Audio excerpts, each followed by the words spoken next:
Lovely, lovely. It's wonderful to be here in Conaree village this evening. The very picturesque Conaree village. And as you know, we are here. I would consider this to be our talking tour as we go around the length and breadth of St. Kitts, talking to you under the theme, Keeping the Promise. I want to begin tonight with the national anthem as usual. And so I want to call Javon Richardson to give us the national anthem.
Thank you.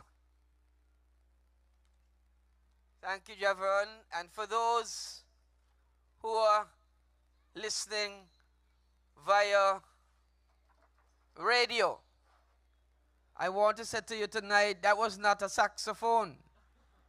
That was Javon doing the national anthem with his fingers. Give him a round of applause, please. And as we move along, I want to call to the microphone Shauna Pemberton, who will do for us the prayer.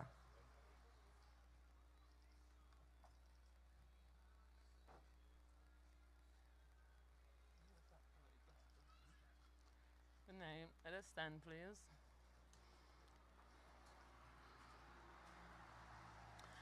Let us pray.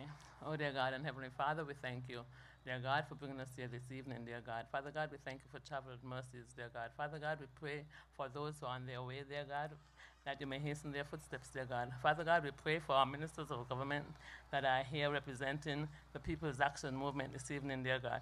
Father God, I pray no weapon formed against them, dear God, shall prosper. Dear God, and every tongue that rises up against them, dear God, you shall condemn, dear God. Father God, I pray and I plead the blood of Jesus all over them, from the crown of their heads to the sole of their feet. All these things I ask in your name. Amen. Amen.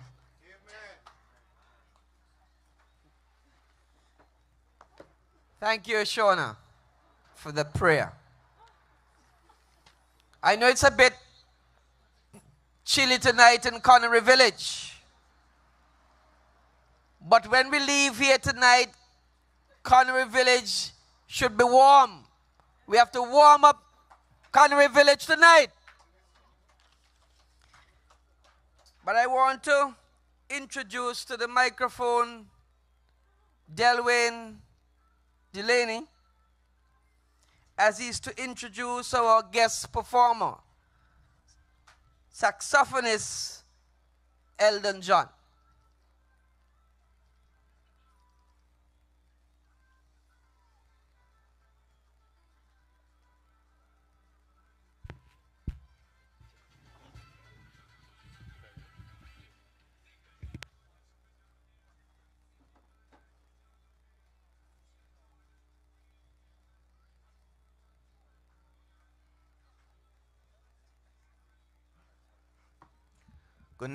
Good night, Conaree Village.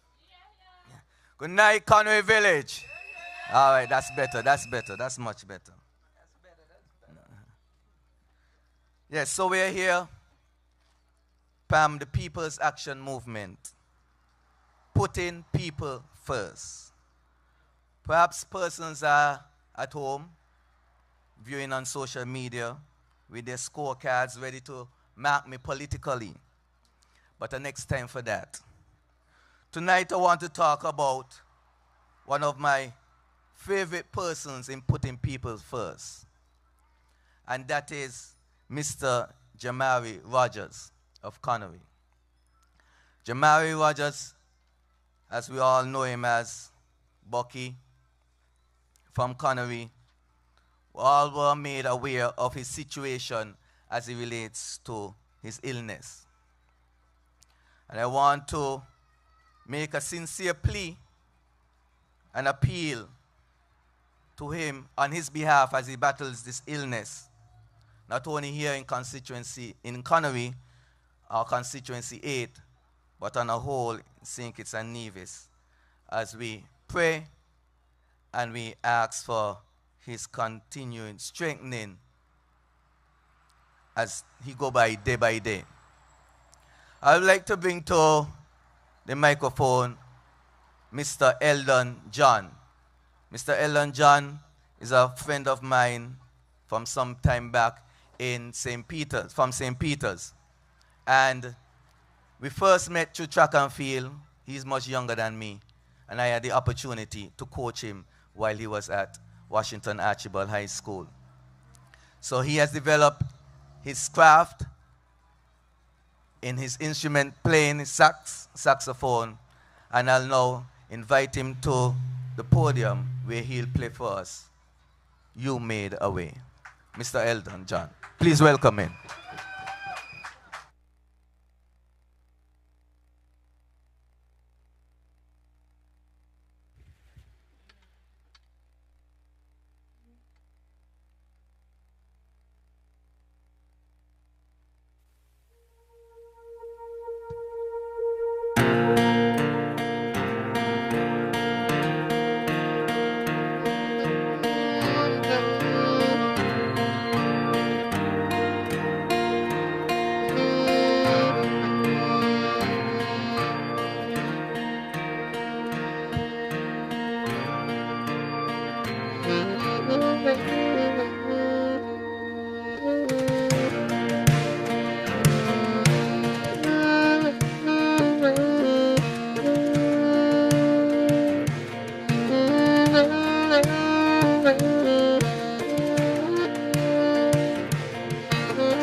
Put your hands together again for Mr. Eldon John. Smooth, smooth, smooth. Good evening. I want to welcome our political leader, the Honorable Sean K. Richards, who's arrived with us this evening. I want to recognize the chairman of the People's Action Movement, the Honorable Jonelle Powell.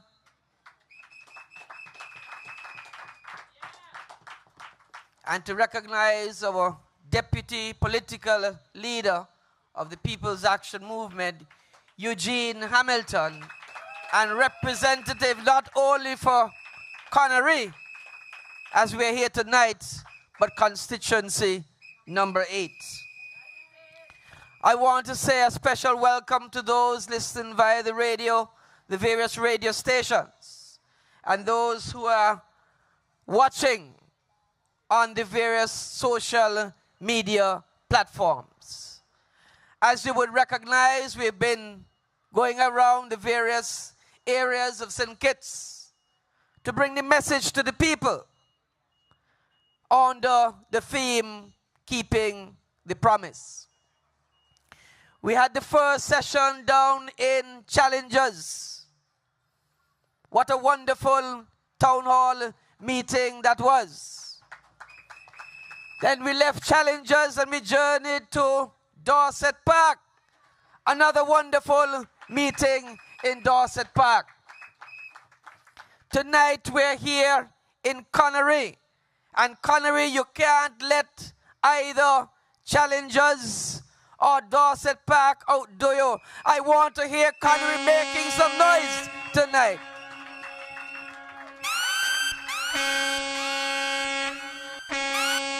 And as I'm cheering tonight, I want to say to you that we're going to take a break next week, because next week is Holy Week.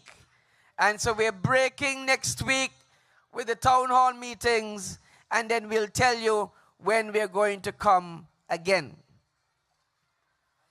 Tonight in Conaree, you are going to hear from the various speakers about keeping the promise. And if you were listening to me at convention, that bumper convention in Keon, you remember that? A bumper convention in Keon. When we came to you and I came to you and I said to you that we have some promises that we made, but we could do a little better. I said that to you in Keon. And I indicated to you why we haven't done as good as we ought to have done. And I outlined a number of things to you. But I want to tell you that although we have said that, you must give us a round of applause for the many accomplishments that we've had over the last 7 years. And so as I'm cheering, I'm going to go through some of the accomplishments, some of the things we have achieved, to show you that all is at loss, and under the banner of the People's Action Movement, we fight for the people, the ordinary man, woman, and child in this country. I mean, some people were amazed. Some people were amazed how when other islands around us catching the tail, every year for a number of years, we've given double salary in this country to civil servants. And we were able to do that. We were able to do that because your PAM team up here in the government that we have fought to ensure and to make sure that things like those things happen. And so when you see double salary come in, the double salary come because your PAM team fought for that for the people in the country. I want to recognize some people also tonight, because they've been coming week after week from far. People like Ezra, I see in the crowd. I saw Bugna earlier. And I'm certain if my glasses ain't too dark, I'm also certain that I'm seeing Calvin from Bus Stop by Fame. Am I seeing correct? Yes, man. Nice. And tonight, we are going to bring you the message. And so, I want the first speaker to gear up to give you his message. And so, you will hear tonight remarks from the Honorable Jonel Powell, the first speaker for tonight's proceedings. Welcome him with a round of applause. Hold your butts up!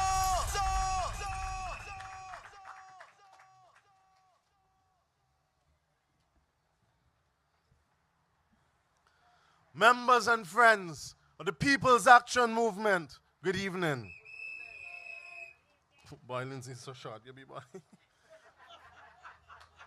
Conaree, good night. I said, Conaree, good night. And good night to all of those who are following us online or via the radio. It is always good to come and to speak with the people. It is good to come and report to you and to hear from you. And so this is why, in our continued effort to put people first, the People's Action Movement is here in Conaree and Constituency number 8 tonight. And this is not by chance. We're here in Conaree because the people of Conaree have benefited so much over the last few years under the stewardship of your parliamentary representative, the Honorable Eugene Hamilton. I want you to put your hands together for Eugene Hamilton. And that is for a number of reasons. Eugene Hamilton, first and foremost, is a part of the People's Action Movement team, and by extension, a part of Team Unity. You hear what I said? Team. And I want to say something that I said the other night. I can say it again. There's no I or me in team. This is a team. This is a team. And when we go into cabinet or into the parliament as Team Unity, we're there as a team. No one person is PAM. Sean Richards alone can't make up PAM. It is a team. And you are part of the team as well. And so, no one person is Team Unity. Timothy Harris is the Prime Minister, but he ain't Team Unity. It takes all of us collectively to comprise Team Unity, because it's teamwork. And I remember years ago, back in 2013, thereabout, 2012, 2013, when we were establishing Team Unity, and I was there from the beginning. Some people forget that. One of the things that came up, one of the things that we said to you, the people, when we were trying to present this idea, Team Unity, to you, was that one of the advantages is that when one part of the team faltered, the rest could pull them up. And in that context, PAM people could not be left behind, because you had a member of the team there to ensure that they were taken care of. Labor people could not be left behind, because you had a labor element of the team there to look out for them. Divisions could not be left behind, because you had a member of the team there looking out for them. And we pledged that it would be our job and our duty to pull up one another when we had to, because that's teamwork. I'm sure at some point in time, the chairperson for tonight, Lindsay Grant, will tell you about the analogy of the marriage. And when you're in a relationship and somebody ain't pulling the way, you have to pull them up. And so that is what we are doing. We are simply here to say that we still believe in the principles of unity. We still believe that unity is the best thing for this country. But it must be real unity. Not just unity in word, but unity in action. Real unity. And we have issues. We feel that certain elements of our society, of our communities, are falling behind. They're not getting access to certain resources, because an aspect of the team is faltering to some extent. And we are saying, no, we're here to pull you up and to say, let us work together to deliver for the people of this country. Not just those who voted for us, but those who benefit from all of the positive policies and programs that this team has worked so hard to put together and implement in the best interests of the people of St. Kitts and Nevis. And PAM will not stop looking out for your interests. We will never stop fighting for real unity. And so when we come and we say, look, the step off is taking too long to clean up the system. They're taking too long to present to cabinet the way forward. PAM is going to come and say, hey, partner, step up. Prime Minister Harris, you are the minister responsible for STEP. Step up. We want access to STEP for the people of this country. That is why in these hard economic times, some people have worked in 2 years, you know. Some families have families in this country, not one of them working at the moment. And we're saying, in addition to STEP, what about the PAP? The $500 a month. There are so many deserving people in this country who need even that little assistance. Some people might say, well, it's $500, but $500 is a lot for them. And so we are saying the reconfiguring, the cleaning up, the whatever terms they want to use it for the PAP, it is taking too long. Minister responsible for PAP or the administration of PAP, Prime Minister Harris, we need you to step up and join the team to ensure that the people across this country have access to that $500. Not just a handful of people, but the deserving poor people of this country across the length and breadth, whether you're in St. Kitts or you're in Nevis, whether you're in Gingerland or Sandy Point, the people need access to these programs. And as good members of this team, we are here to say, step up. Step up. It cannot be unity in word. It must be real unity, which is unity in action. And that is what the People's Action Movement strives for. Let me tell you all something. A lot of people have a lot of things to say.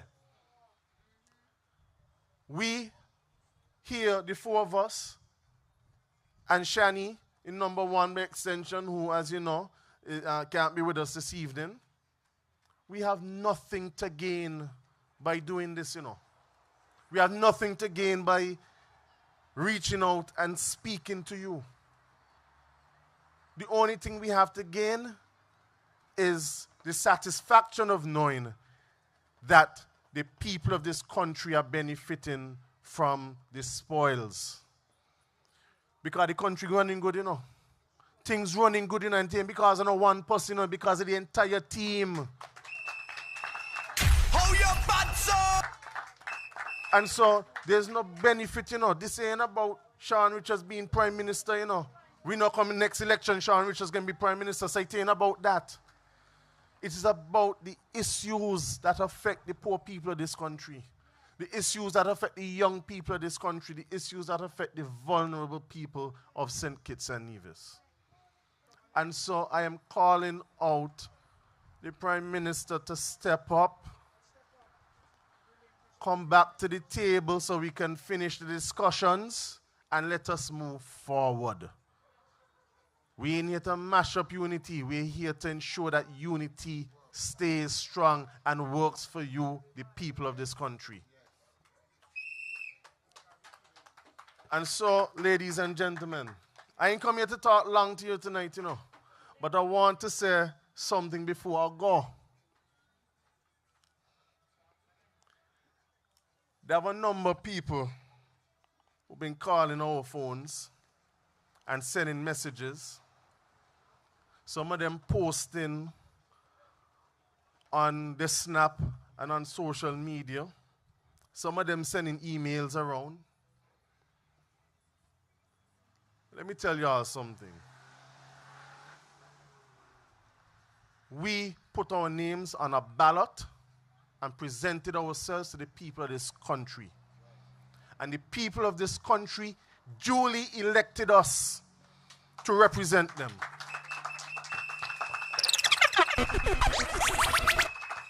And we swore an oath before God and country that we would represent the people of this country to the best of our ability and in their best interests. So none of you call me phone. None of you send me no message. You can post what you want is your phone and your computer. But at the end of the day, I am not concerned about the personal interests of a few. I'm concerned about the welfare of the majority of people of this country.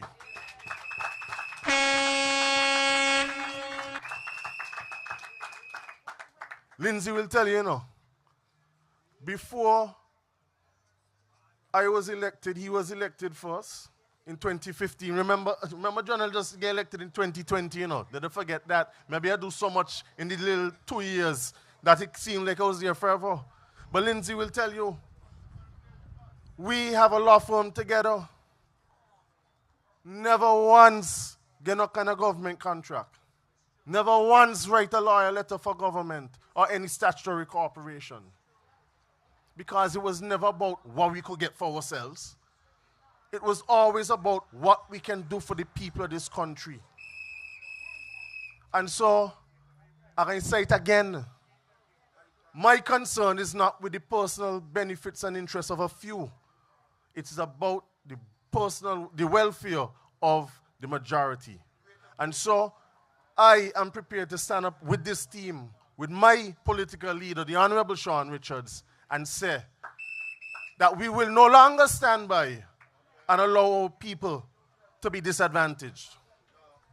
We will stand up and fight for them. Some people say, well, why y'all take so long? It ain't about taking long, you know. The fact that we are here means that we have exhausted every other alternative. We tired talk in closed room now. We tired talk. We tired ask questions. We tired demand. At the end of the day, I am not accountable to that small group of people, you know. I am accountable to the constituents of Central Bastia who elected me. That's who I got to answer to. And I talk the truth to them. And I fight for them. And I fight with my partners for the people across this country. So when Gene Hamilton comes and says, I promise the people of Conaree a new pavilion by the football facility, as the Minister of Sport, I have to work with my partner to ensure that Conaree is taken care of. And so I could tell you, in the last budgetary cycle, only $50,000 was allocated for the construction of a pavilion for the football field in Conaree. $50,000. What you could do with that? Lord, Gene Tired call me phone, Gene Tired message me, Delwyn Tired message me. We say, okay, look, we got $50,000, Gene, I got to work with you guys, teamwork. Because I know when the people of Central Bastia want their houses, Gene Hamilton going to make sure the houses are built. Gene Hamilton going to make sure the houses are built. So yes, the man. Right. And so I ensured that last October, when the next cycle came around and we're in estimates, boy, Gene make noise, Gene went on bad. And I had to join in the chorus with him. And it is through our collective effort, our teamwork, not just me, not just him, but our teamwork, we were able to secure $500,000 for the construction of a new pavilion for the football facility here in Conaree.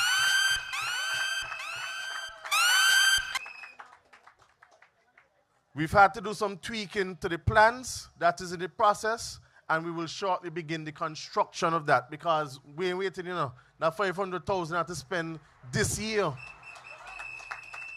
And so I hope that we have young men and women who are skilled here in Conaree because we're going to need people to work and build that. That is what you call working for you, putting people first through real teamwork, through real unity. And so, Conaree, I want to say to you, you are in good hands with the Honorable Eugene Hamilton. You are in good hands with the People's Action Movement.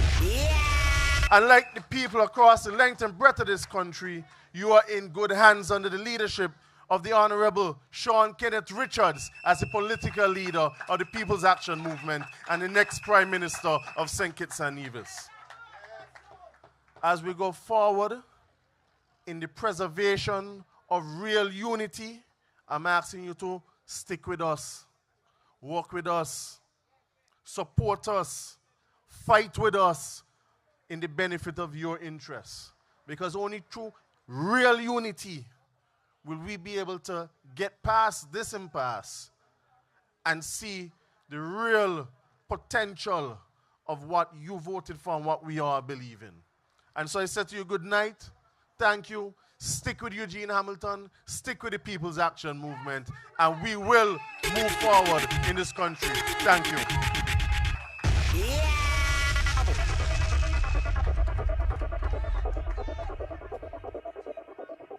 Bye, General, you're tall. Good night again. I don't know what some people do be listening to sometimes. because I happened to see two videos going around. A fella looked like he threatening me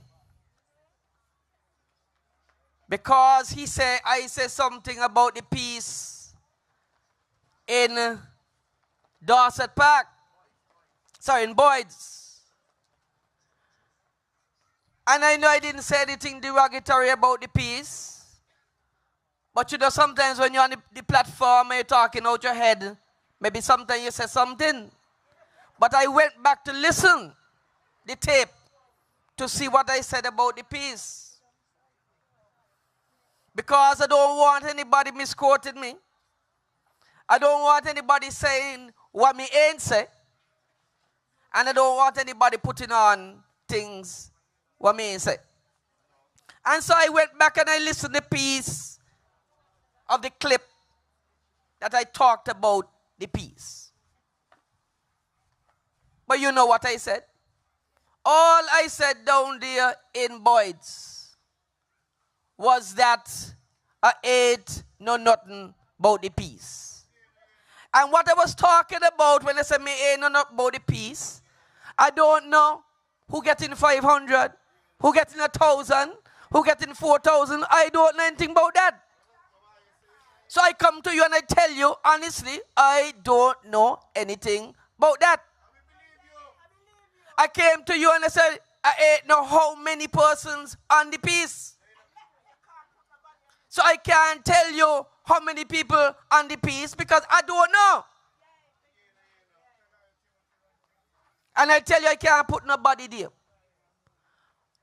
What I did not say down at Boyd's, is that nothing wrong with the piece? Not a thing wrong with the piece.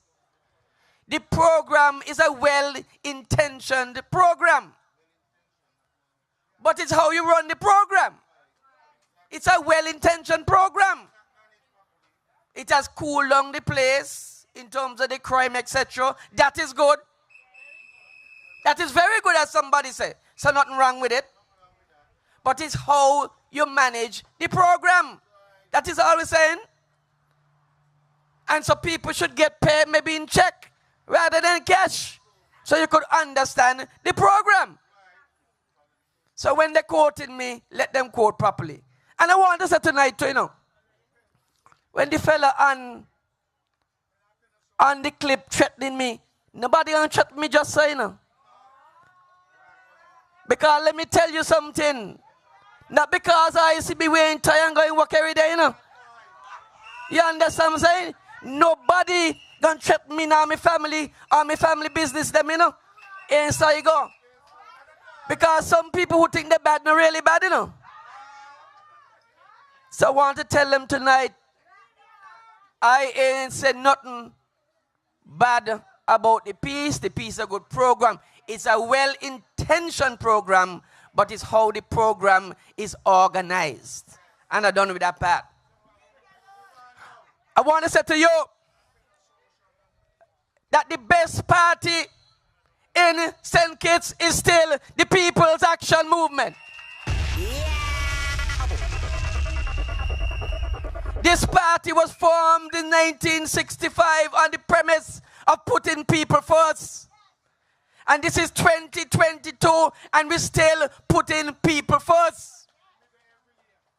As part of the government, we ensured that today we have a brand new island main road right around. Never happened in the history of this country. You get one road right around. Give your PAM candidates and representatives a round of applause as part of the Team Unity government.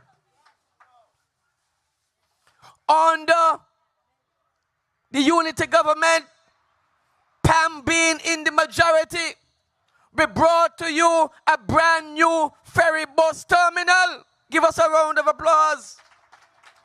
And on top of that, we gave you another brand new East Bus Line terminal. And when I spoke earlier tonight, you know, and I spoke about the civil servants getting the double nearly year after year after year after year, Don't forget the pensioners get theirs too, you know. So we ain't leave out anybody. We give the civil servants who working, and we still give the pensioners. That's a government with PAM in it, working for the people. And always saying sometimes, you know, this relationship is what you call a symbiotic relationship. The word sounds big, but it ain't really a big word. I'm going to explain to you. This relationship is supposed to be a symbiotic relationship. What I mean? It means that you get some and I get some. You happy, I happy. If you sad, I sad. That's a symbiotic relationship. Yeah? I gave you the example, I think it was down in Boyd's. When I tell you, me can't really cook. And when I was in university, rooming with my best friend, Glenville Pablo Paul from Sandy Point, because you know I can't cook too good, he cook. And because I know he ain't like wash dishes, I wash the dishes. But we get along fine. We ain't do the same thing. He cook and I wash. Symbiotic relationship. You're in a house with 3 people. It mean you take half the bread and 2 of them must get half. You split the bread in 3. Everybody get fair share. That is what we say it's about. What is it about is that if land is to give out in Middle Island, and I am the representative to give out land in Middle Island, I must have the land to give out in Middle Island. Don't tell me like today, PLP down in Middle Island, and they're giving out land down there, and the representative, you know, that is not a symbiotic relationship. That is not a symbiotic relationship. Because until I am not the representative for the people of Challengers down to New Guinea, I am. I am the representative until they say I am not the representative in this government. Because ain't one man fight for this government. Is everybody up here on this platform fought for the government? It is you fought for the government. Is your family fought for the government? Is your children fought for the government? Because you saw this as the best thing that the country can have. So don't tell me things change now. Don't tell me things change now.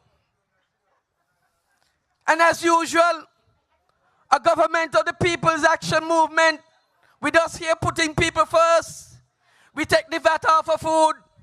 We take the VAT off of educational supplies. We took the VAT off of medical supplies. We took the VAT off of funeral expenses. That's a government working for you. A government working for you. I see something come out today. Many are going to talk about that. It look like only one man could do things. But I ain't touching that. Somebody say, don't go there.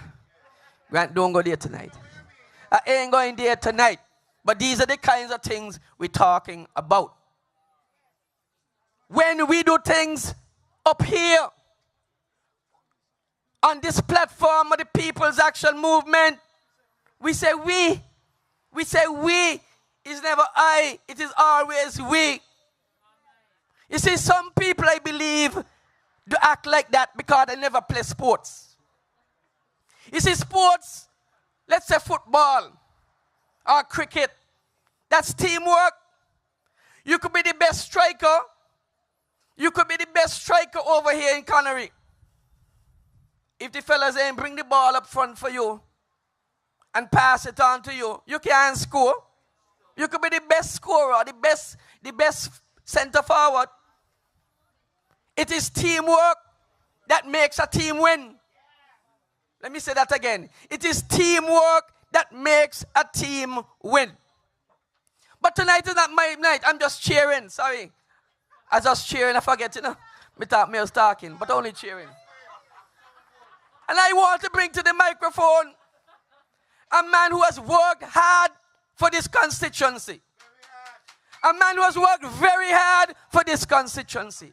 A man who has made so much contribution in office, outside of office for this constituency. A man who continues to make his mark for this constituency. A man who continues to fight for this constituency. But I got to give him some vitamin B12. Because he like me, he get in age, right? So he needs spunk. He needs spunk, give him some vitamin B12. But he's still working hard. And I can tell you, I want to tell you two things. That Eugene Hamilton, as a representative, not only for constituency number 8, for Conaree in particular, what he's passionate about. And Eugene has to finish the job. Because Eugene says he will not rest until he makes the necessary legislation for every man, woman, and child in this country to get insurance. And he's passionate about it. Because we want the day to finish where when you want to go overseas to get medical attention, you have to walk up and down the road with a paper begging that. We want people to be insured, every man, woman, and child. So when you have a problem and you have to go overseas, there's a fund that pays for that. And Eugene is the man who's been fighting for that. And Eugene is the man who will finish the job to make sure that it's done. Give Eugene a round of applause.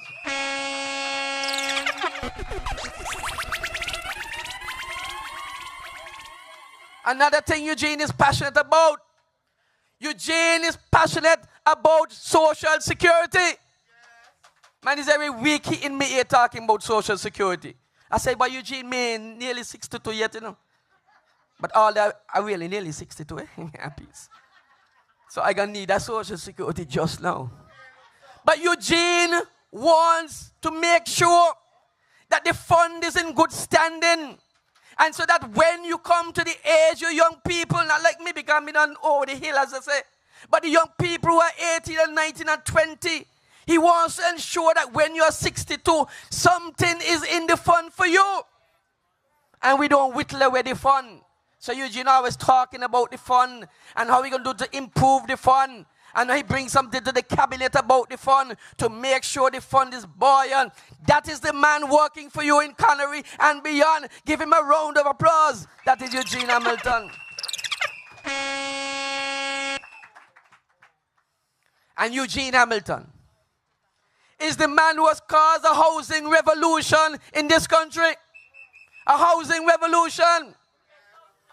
Eugene has built some of the best low-income houses in this country.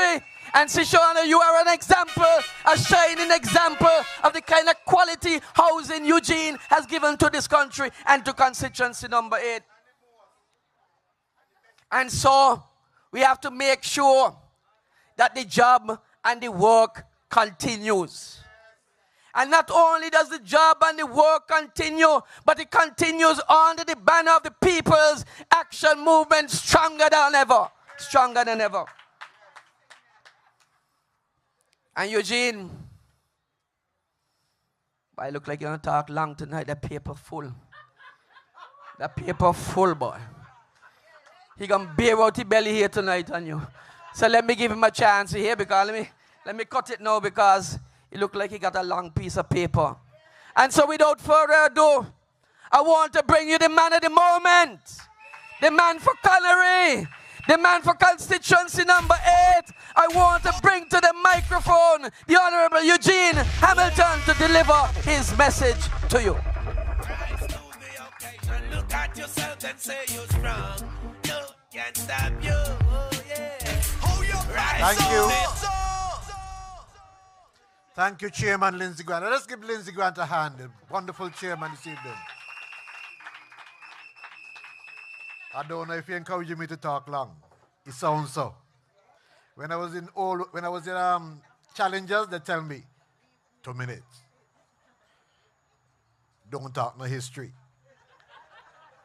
So I conditioned myself. And I'm in Conaree.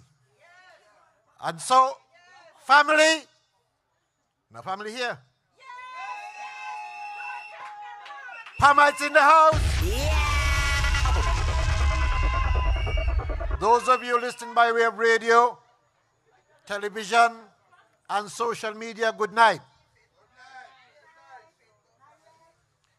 At the outset, I want to indicate how pleased I am to see how the young people organized this event tonight, and they didn't even have to make me do anything. I feel good, see? Delwayne and his team, kudos to you all. Yeah. And Gavin, they said Gavin got the place look pretty.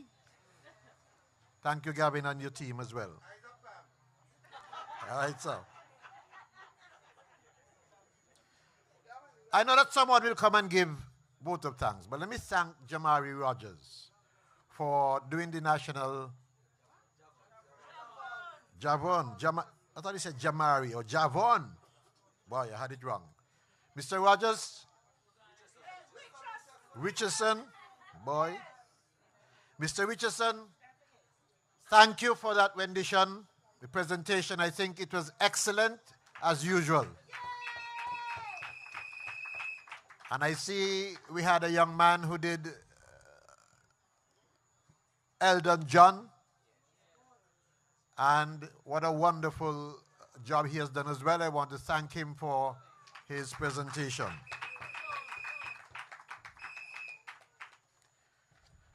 In Boyd's, yes, in Boyd's I did something and I have to do it again, unfortunately. I didn't plan to do it, but since the evening is still young. This is the 4th meeting of the People's Action Movement. This series, which ends today as we head towards Easter. These meetings are designed to unite us where we are fragmented.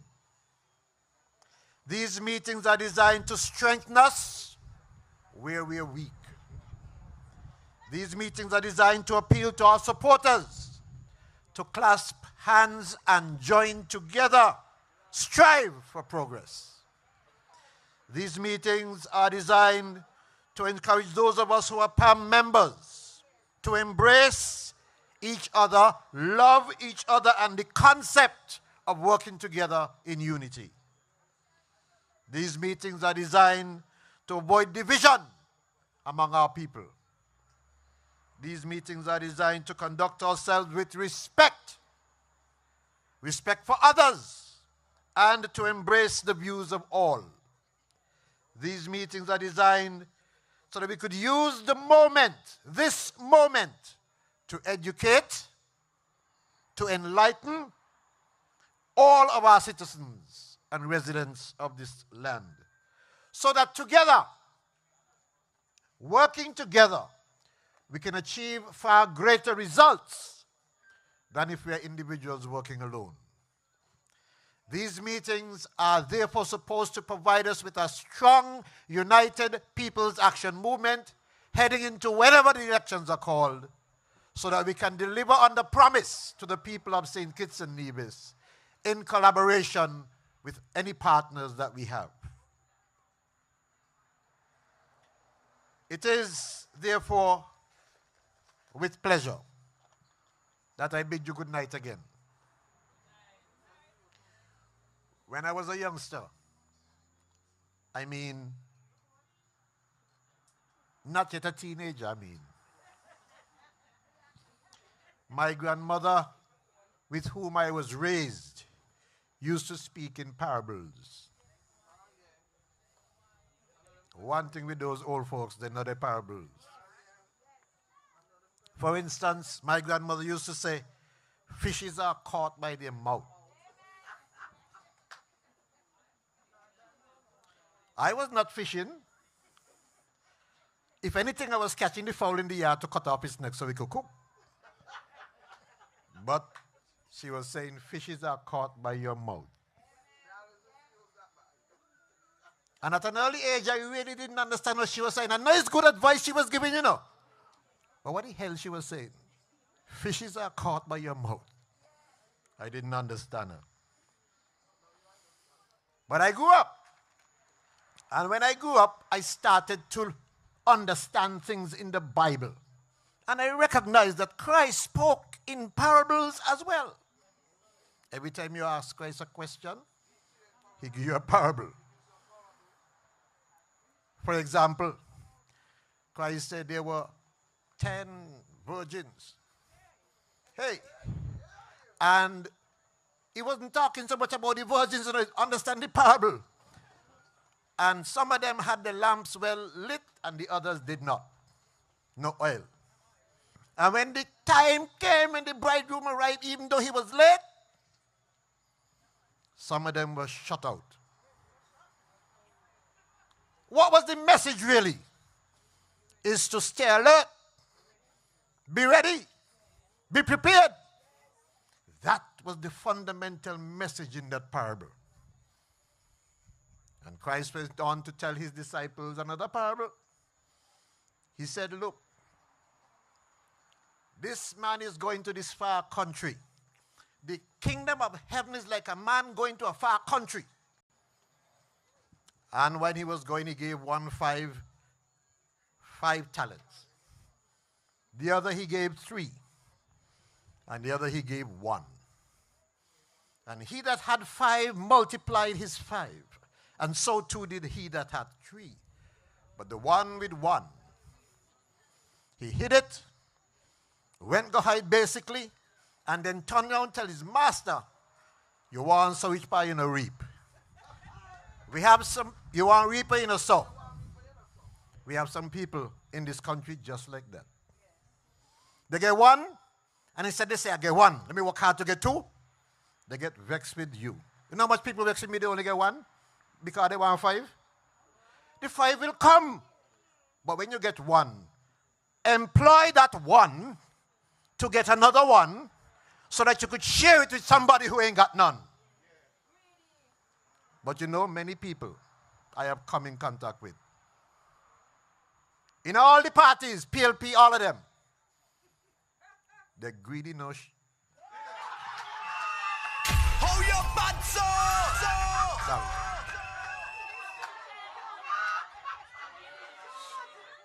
So I'm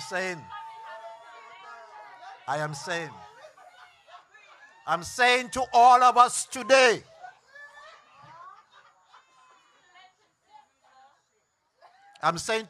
today,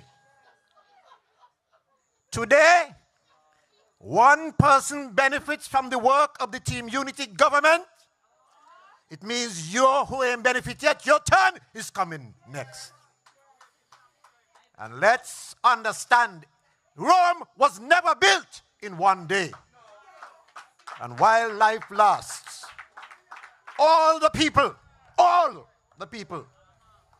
will benefit from the work of this Team Unity government. In my constituency, things are happening that tell me that fishes are caught by the mouth. I don't know whether, I know for sure that there's a doctor fish trying to fish. I know for sure, I hear about a bass fish too. But the doctor fish who is fishing, he has better be careful about calling my name. Yeah. Because you see, when I come to the platform, I always order the structure, you know. I try not to get out of line, you know. But when you start to ruin my reputation, then those who are doctor fish fishing, my grandmother says, fishes are caught by their mouth. And it is one thing with me, I got information, you know. Because you will have to answer why you're not a doctor anymore. You will have to answer how much women get in trouble. Let me don't go down the road, you see. Let me don't go down the road, you see. Hold up. Because you see, I do not trouble them, you know.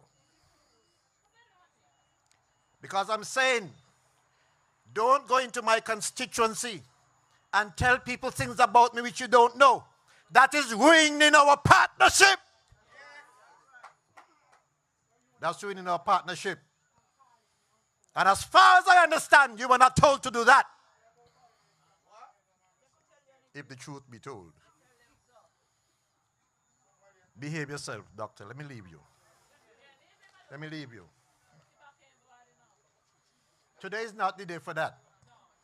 There will come a time, as long as God gives me breath, there will come a time when I will deal with that in its fullness. And then you will understand. Today, with God's help, I will expose some of the things that PAM has done that has benefited the quality of life of all. And so I want to do three things. I want to do the things, demonstrate how every major decision of this country that is proven to be economically correct and productive has been done by PAM. Have been done while PAM has been in government. And the second thing I want to do is to show how the current PAM representative in government are contributing to nation building and putting people first. We believe and we work to do the greatest good for the greatest number of people. It is a utilitarian principle of governance that we adopt, especially when dealing with social issues. Doing the greatest good for the greatest number of people. And the last thing I would like to do before I sit down would be to speak about the future with a government where PAM is in unity with its partners, and how that will be a benefit to all the people who reside in St. Kitts and Nevis. So how has PAM impacted your lives? The economic development of St. Kitts and Nevis, which no other government in St. Kitts and Nevis has done. I want to remind you that as early as the 1980s, PAM abolished something they call personal income tax. Some of you so young you don't even know. Some of you done enjoying it, you forget. But I want to remind you that there was a tax structure in this country. Once you reach $2,000 of income a month, your income tax was 55%. In other words, $1,100 of your money was going back to the government in personal income tax. You know what your salary will be now? Any of you who passed 2,000, 55% it was going back to the government. PAM abolished that and left the money in your pocket and gave you more disposable income. And that is why today this country is as prosperous as it is. PAM then set about to create a citizenship by investment program. We lead the world. The first place in the world to have it is St. Kitts and Nevis.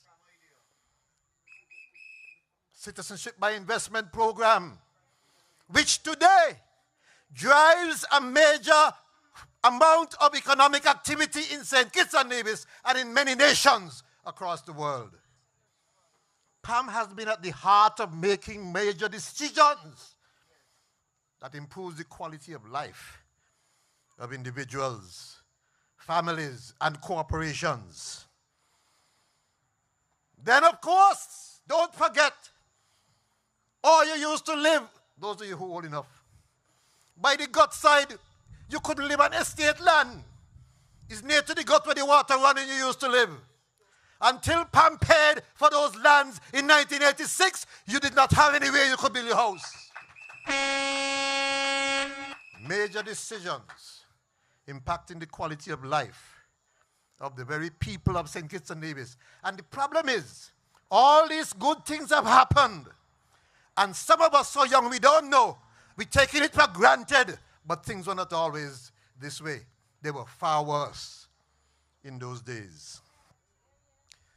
Then PAM built a Southeast Peninsula Road. It was described as a road to nowhere. And what's happening now? A whole industry has developed between St. Kitts and Nevis. You could get there in 10 minutes now because of the vision of the People's Action Movement.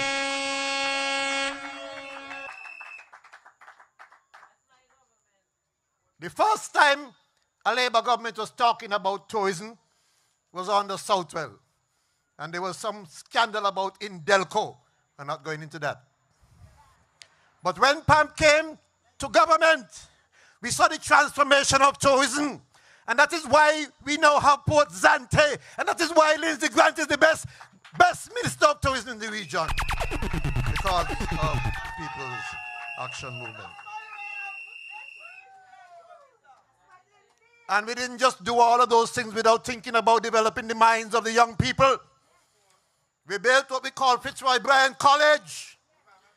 Introduced an opportunity for young people to do up to associate degree and some doing a full degree as well. Because it was not just about physical but also the mental and spiritual development of our people. I ain't going to talk about all. I'm just giving you some of the major decisions of PAM that have improved the quality of life of the people of St. Kitts and Nevis. Let's not forget that. We developed a relationship with Cuba and Taiwan under PAM. And you all know how we benefited from that. Students are today, over 60 people today are in Cuba studying for free. Sorry, in Taiwan, studying for free. Because we developed those relationships with these two nations. And I could go into social development and all of that. The bottom line point which I'm making is the People's Action Movement has been at the heart of, at the root of the development of all of these major decisions in the country that benefit the quality of life of people. And so how are your current members of PAM adding to that legacy of PAM? We are in unity with the PLP and CCM. And without working together with us, nothing will happen in this country. But the People's Action Movement is there. We contribute meaningfully to every major decision, in fact to every decision. And yes, it is true that maybe we could do some more vigilance in certain places. But when it comes to the things that's happening, the double salaries, PAM has been there. 5 double salaries in 7 years.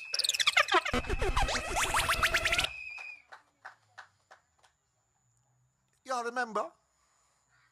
Very early in the game, within about 2 months, 3 months of forming the government in 2015, the sugar workers get back their money. People who didn't get anything at all get their money. But you know, it's only one thing they are sorry for. To tell you the truth, I know some people don't spend it off, right? They buy things they can't afford to impress people who don't like them. That's true. They get the money, they ain't save it, they ain't put it in the bank, they ain't put it in no fund for the children. Some people just spend it, cigarette, drink. But I'm here to suggest to you, whenever you come into resources, always think about the future. Don't always think about the present. Because if you don't think about the future, you will spend money you can't afford to buy things you don't need to impress people who don't like you. And it don't make sense doing that. And of course, PAM then went about to remove VAT from food, medicine, funeral expenses. Because PAM looking after people first. It's about people. It's not about me membership. Oh yes, I benefit too. If anybody from me, they'll get the same thing. But it's about people. The greatest good for the greatest number of people. Then of course, we introduced PAP, And PAP is right now paying to over 3,000 people $500 a month. And yes, there are some who needs to go on, and in the next few months I can put my foot on the accelerator to get them on.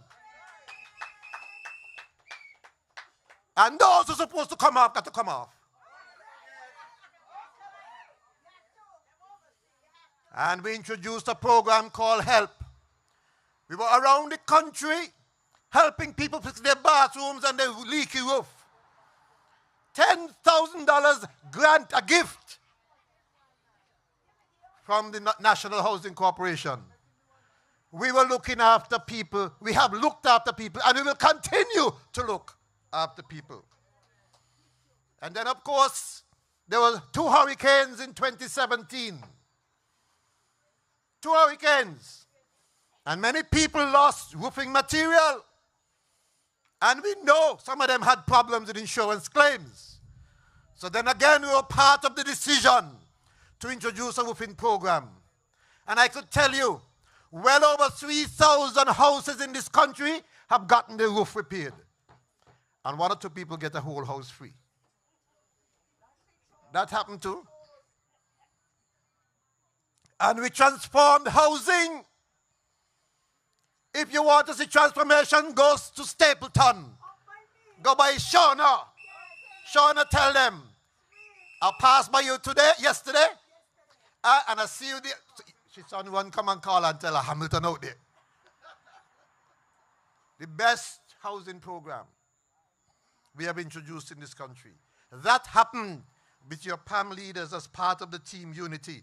And we know that tourism has hit 1 million on the Lindsay grant. 1 million passengers.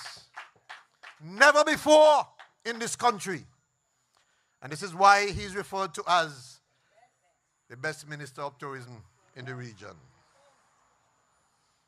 The Honorable Sean Richards introduced a program to give all teachers an opportunity to do their masters. Every one of them teachers had an opportunity who wanted to. I hope he talk about that one these days. He don't boast a lot, you know. He don't boast. Yeah, he kind of modest, eh? He don't boast. But that's the work of my leader of the People's Action Movement, the Honorable Sean Richards. And what does the future hold?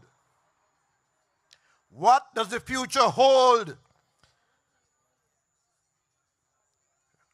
And working as an integral part of the unity government,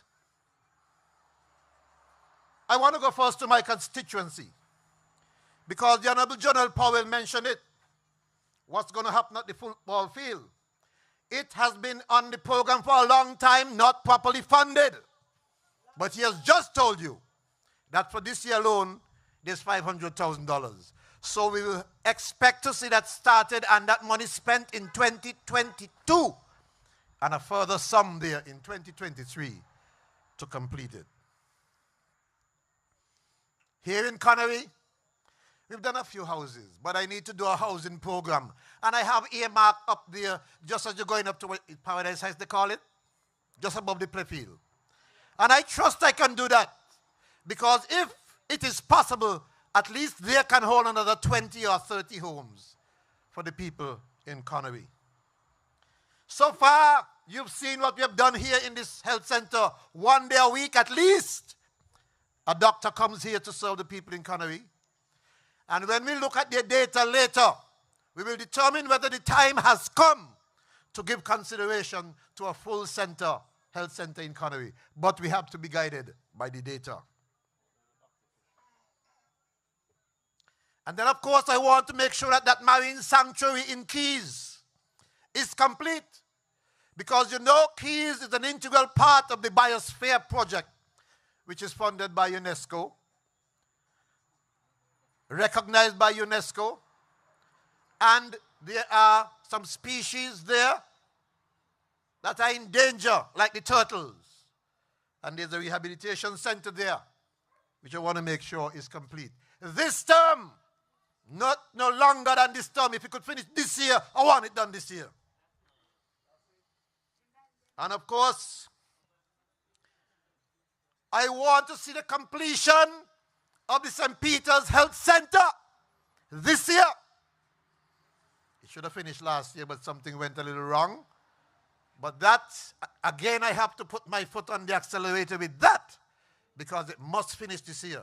St. Peter's is the fastest growing place in the country, population-wise.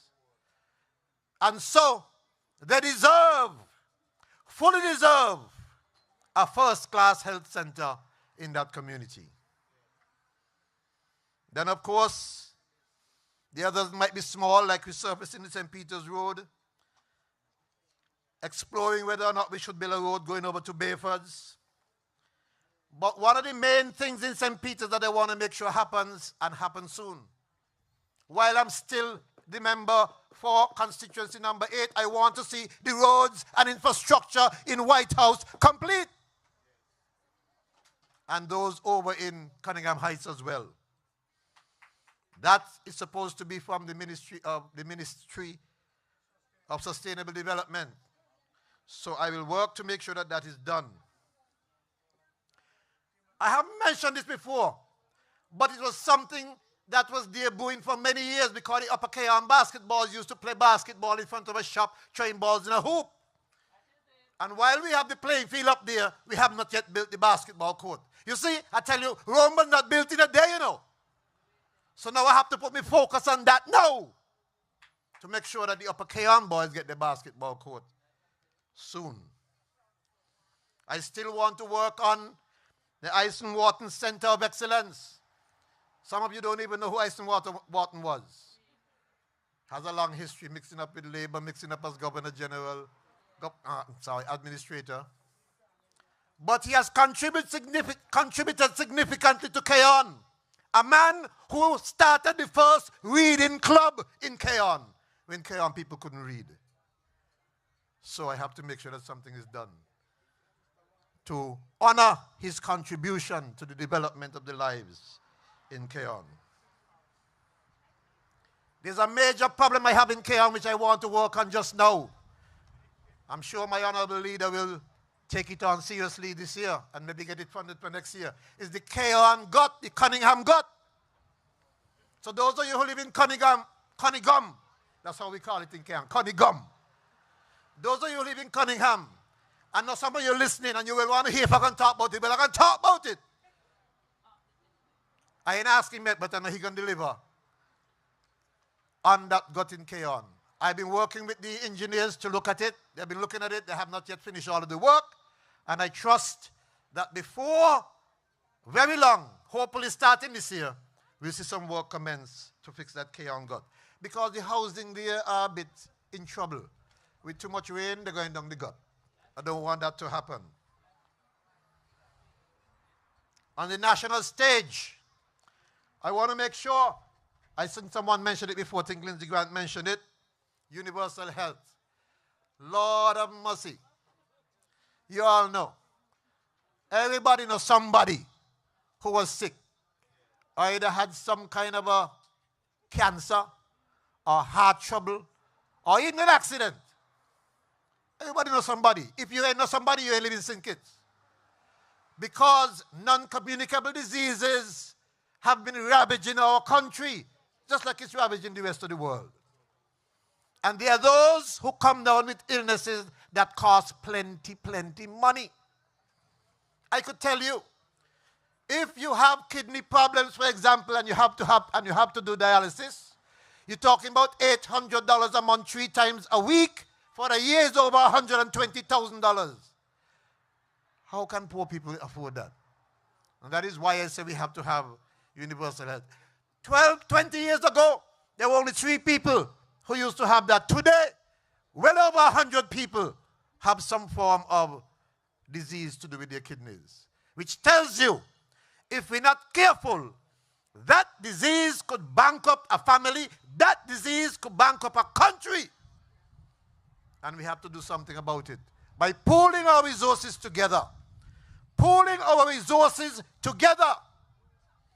we can deliver services to everyone. Listen up. I told you earlier, there was a time when you used to pay 55% in government tax and get nothing for it.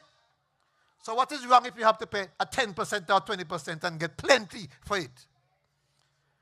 Everything can be free, you know. We ain't got no oil. We ain't got no granite. We ain't got no gold.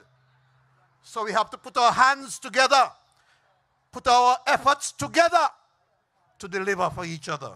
And that's what I want to see happen. And one of the major things in the future for us in this government is creating new jobs. Creating new jobs. Not just thinking so much all about STEP or PEP or what have you, but creating new jobs. And so we will work with the ministry that has just been established, entertainment et al., to design programs so that you can create new jobs. We wanted to use your imagination. Look, 30 years ago, when you come out of school, 40 years ago when you came out of school, all you know about was going down the sugar cane go work. Either down the factory or in the cane field. Hard labor. Hard labor. Then came PAM in 1980. And with PAM came small hotels because they transformed the tourism industry. Every small hotel was built on the PAM. Gateway Inn, Boardwalk Beach, name them. They were built in the 80s. And the work in St. Kitts was transformed from all labor to providing services. Some people began to provide the services in the hotels and in the financial industry. That changed. Well, today, many of our children are going to school and coming out with 12 and 20 subjects, which means now they have to use their brain to make money. It's not hard labor anymore, although nothing wrong with hard labor. But it's about using your brain. So we have to create the environment, and we will create the environment so that young people can use their brain to make a living rather than to come every day thinking that they must beg you money. They can just work using the brain. A lot of our young people who have left school in the last year or two, I know some of you are having challenges, but that is because we want you to use your brain, and we don't want you to be saddled down with all what we call hard labor. In fact, we don't even have it because the sugar industry is gone. And so, transformation is necessary, and transformation we will get. And let me tell you this while I'm at it. Because the World Bank has indicated that we need to provide 600,000 jobs in the world by 2030 if we are not to have high unemployment. If I apply that mathematics to St. Kitts, it means in St. Kitts and Nevis, we need to create 500 new jobs every year from now to 2030. So we have our work cut out for us. And the People's Action Movement have the quality of people in the team joining with the others to be able to deliver it. And that's what we're going to focus on.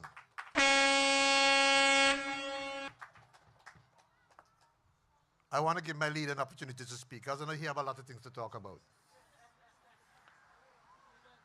I know he feels like I don't say enough and he caution, but I ain't getting better with that at all. Not at all. You're not getting away with that at all. So, let me do what I normally do when I end these meetings, which is to say, you have choices in this country. You have choices. But the best choice you can have is to choose the People's Action Movement.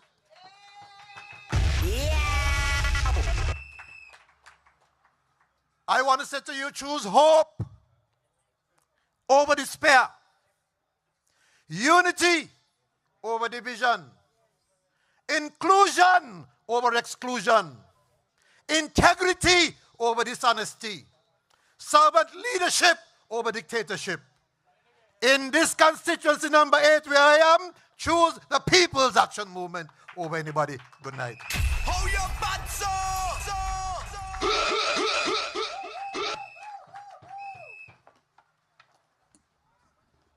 Put your hands together again for the representative for constituency number 8, including Conaree. I want to say to you tonight, I believe in unity, but I believe more in fairness. I believe in unity, but I believe more in fairness. I want to say to you tonight also that I want you to give the people who are listening and watching online a rousing round of applause.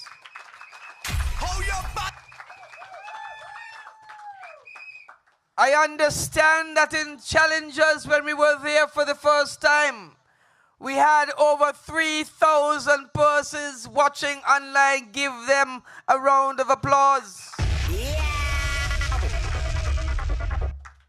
Tonight, we are here in Conaree, and I want you to give the over 1,000 persons online another round of applause.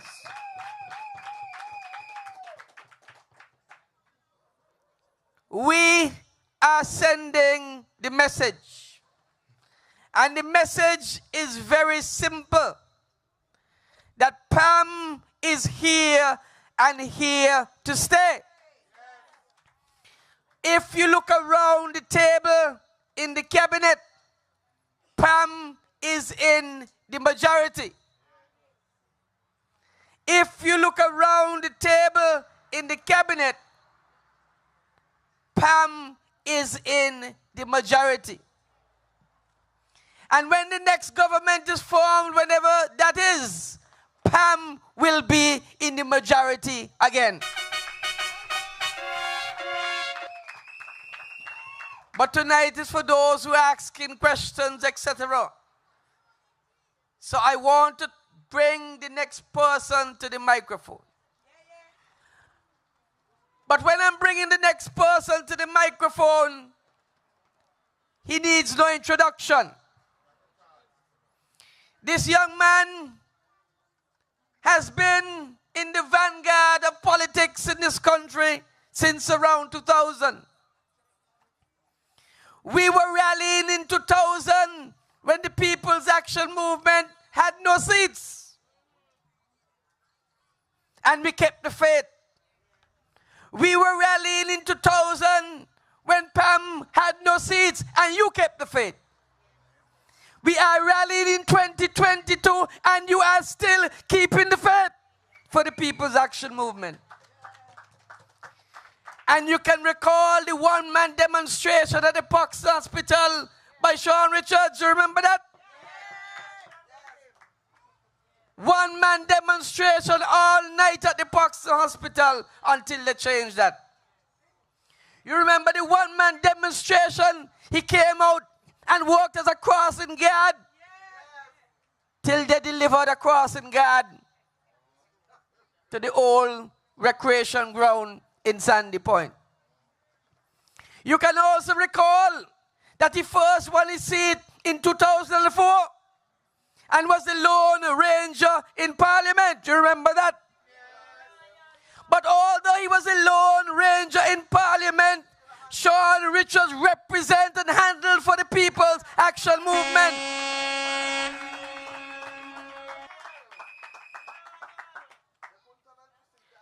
And Sean Kenneth Richards has been manning the ship of state for the People's Action Movement since 2012 or 13 as a political leader of the People's Action Movement.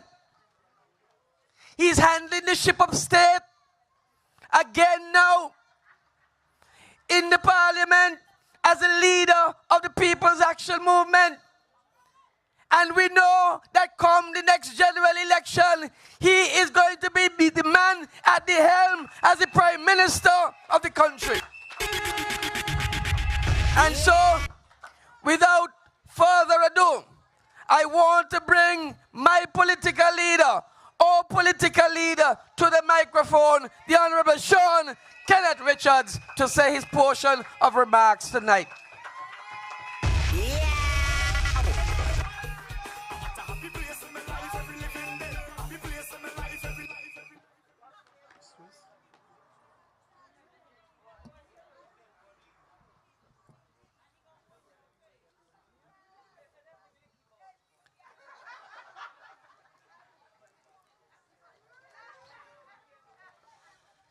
Thank you, Chairman Lindsay Grant. Give Lindsay a round of applause, please.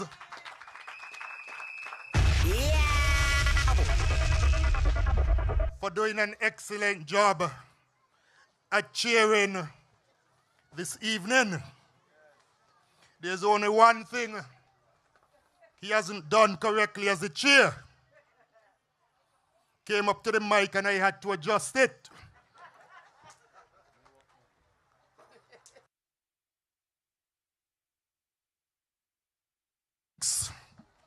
That everyone is as challenged as he is in terms of his height. But I've said to you already, he's not the tallest amongst us, but certainly in terms of being a worker, in terms of someone who achieves, there is hardly anyone who can measure up to the Honorable Lindsay Fitzpatrick Grant. Equally, I wish to recognize my colleague and chairman of the People's Action Movement, the Honorable John L. Powell. John L. continues to deliver handsomely for all of the people, not just in Central Bastille, but throughout the entire country. You heard this evening that he fought hard for you here in Conaree to ensure that the pavilion will be constructed.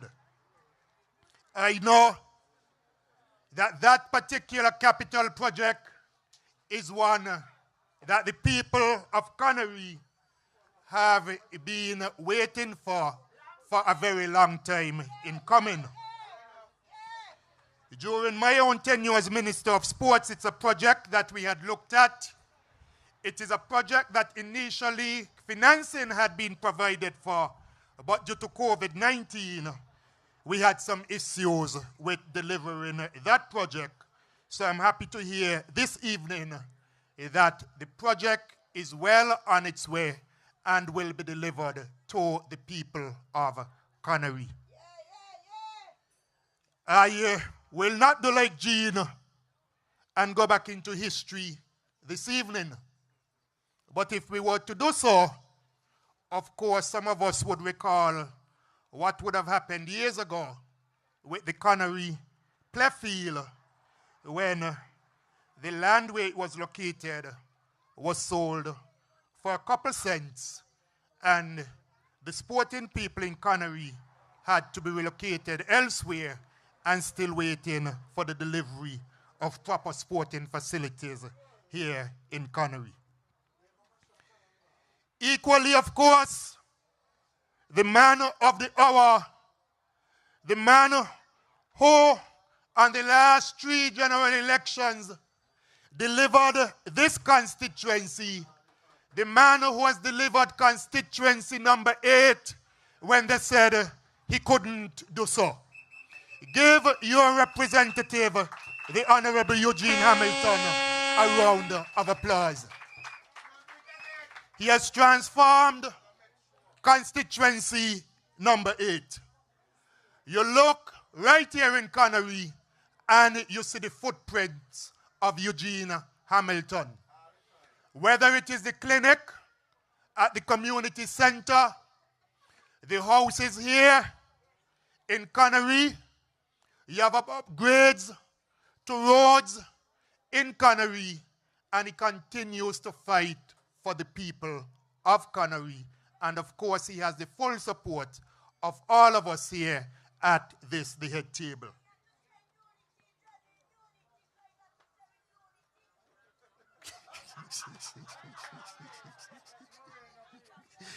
Jean, the lady over there, has a message for you. I also say good night to every single one of you. I say good night To those who are listening via the different social media platforms. And we have a number of persons who are listening. We have PAM supporters listening. We say good night to them. We have Labour supporters listening. We say good night. Good night to the PLP supporters. Good night to the NRP supporters. Good night to the CCM supporters. Our message is a message to all of the people, because the People's Action Movement has always said, putting people first, and people encompass all of the citizens of St. Kitts and Nevis. Tonight, I am very glad to be back in constituency number 8, a constituency that I have fond memories of. I have always felt warmly welcomed in this constituency, and last election, I almost made it my second home, my second constituency, because I would have been in Conaree on a number of occasions, campaigning, helping out in this constituency. I want to thank persons like Delwayne, who led the fight in this constituency, in particular in Conaree, and did an excellent job in ensuring that Conaree supported Eugene, supported the People's Action Movement. Over the years, especially in the last 2 electoral cycles, the people of constituency number 8 have stood at the forefront of our efforts to change our country for the good, to change our country for better. We will continue to depend on you in this constituency to keep the flame alight and to stand steadfast in support of real unity. This ongoing listening tour, which pauses after this meeting this evening, is to ensure that in our decision making and in our governance, we reflect your dreams and also your aspirations. All members of the People's Action Movement were sent to Parliament not on their own behalf, but on your behalf. We are determined to continue setting the national agenda based on your principles and on your desires. That is why it is important that we continue to come back to you in sessions like these to have a completely frank and open discussion with you. Your ex is not just important to us on election day or every 5 years, but we are mindful of your struggles, and we must continue to respond to them in very effective ways. The People's Action Movement, in essence, has always been about deepening our democracy, both in formal and in informal ways. We do not believe that we have made enough progress on the issues in general of good governance, and we have served notice to our unity partners that we intend to put this back on the front burner. I speak of integrity in public life, electoral reform, such as boundary changes, freedom of information, term limits, fixed election dates, and I do believe that it is time for us to undertake a review of our Constitution.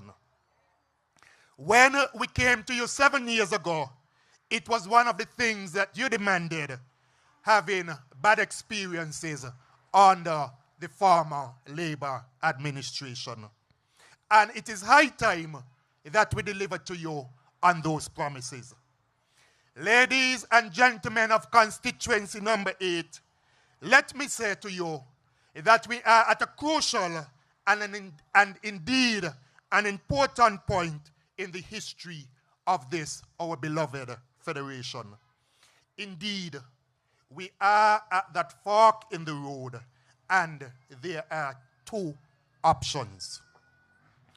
We can take the road of dysfunction, or preferably, we can take the road of delivering benefits to people under a real unity construct. I certainly know which road I want to take. We accept that unity cannot be talk and only talk.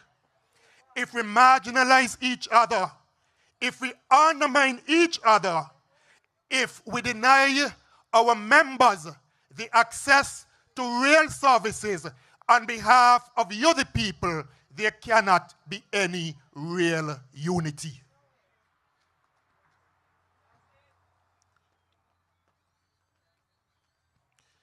The unity talk must be more than a photo op. It must offer real results to you, the real people of this country. I know that your representative in this area, Brother Eugene Hamilton, has had his own colleagues in getting all of the bacon, the desires to bring home for his people. And I think I made a mistake there. He has had his own challenges. He has had his own challenges in bringing home the bacon to you, the people of this constituency. You heard him saying, for example, that he has to press the accelerator in terms of getting persons on the PAP program.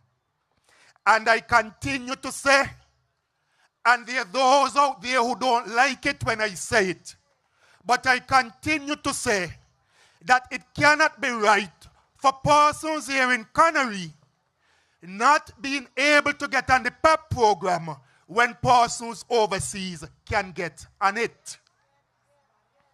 And each time I say it, by the next morning, and by the time I take my seat, I get messages from persons indicating they have been applying over and over again for PAP and cannot even get an answer to their application. It cannot be right.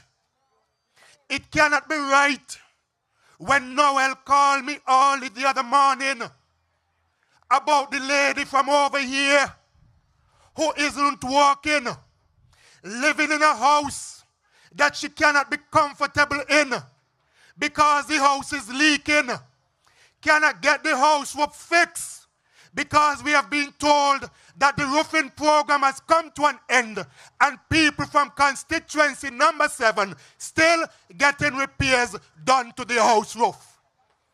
It cannot be right. It cannot be right for the same lady to be trying to get on the PAP program, not working, getting a little monthly income from Social Security, less than $3,000 a month, cannot get on the PAP program, and persons overseas getting on the PAP program. It cannot be right for that lady who is almost in her 60s not being able to get on the PAP program when you have boyfriend and girlfriend living under the same roof and both of them getting the $500 PAP. It cannot be right to that lady. And these are the injustices that I will continue to speak about. As I said, some persons are upset with me. But as Lindsay said, if I have to stand alone, just as I have stood alone at different moments in my political career on behalf of people in this country, I will stand alone.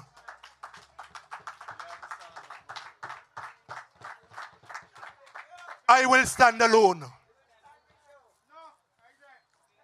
When I went and demonstrated in regards to Paxson Hospital, I wasn't demonstrating because I was a patient there. I was demonstrating on behalf of all the people utilizing that facility. When I did it, When there was no crossing guard at Sandy Point Primary, I did it for the children who had to cross the road. I didn't do it for me. And so when I speak, I don't speak on my behalf. I didn't have to be here in St. Kitts living and be involved in politics. I gave up U.S. citizenship to serve the people of this country. And I will continue to serve the people of this country so long as they elect me to be their servant. When I put my signature to the Charlestown Accord, I placed my signature there because I felt that this country deserves better and that team unity can bring better to this country. That is why I did it. And so when the Charlestown Accord spoke to good governance, I put my signature there because I believe in the good governance agenda. When the Charlestown Accord and the subsequent election campaigns spoke about a fair share for all, I put my signature there because I genuinely believe in that. When the Charlestown Accord spoke to all of the ills happening in this country, I decided to bring PAM together with CCM and PLP to bring a better standard of living, to bring better governance to this country. I didn't do it for anybody in PLP to try to disenfranchise people in this country. I didn't do it for that. That some should benefit because of who they vote for and who they shout for, while other persons cannot get through. That isn't what it is about. All of us, we are equals. Each one of us stood up and went up for election in this country. The only difference is that one had to be prime minister, and it is because of the support of all of us that that person became the prime minister. We are all equals, and you are all equals in this country, and none of you should feel any less of a man or woman in this country. None of you should feel that because of which political party you support, you can't benefit in this country. Whether you vote Labour, you vote PAM, PLP, CCM, or NRP, whatever resources are available in this country should be available to all of the people of this country. And those are the things I will continue to speak about. And yes, we do not have a pool of never-ending resources in this country, and some will always have to give in to others. But in the midst of it, we must ensure that we have balance. We must ensure that we have equity. And that is what I'm speaking about. All we are asking for on your behalf is that you get a fair share of the national pie. On Wednesday, the three leaders of the current unity construct, we met in Bastille at the cabinet room. The meeting with the Prime Minister, the Honorable Timothy Harris, leader of the People's Labour Party, was called after the Division Premier and Minister of Foreign Affairs in the Federal Cabinet, the Honorable Mark Brantley and myself, as leader of PAM, had written to the Honorable Prime Minister for real dialogue. After a few delays, as you know, we finally got the meeting yesterday. Y'all gone very quiet, you look news.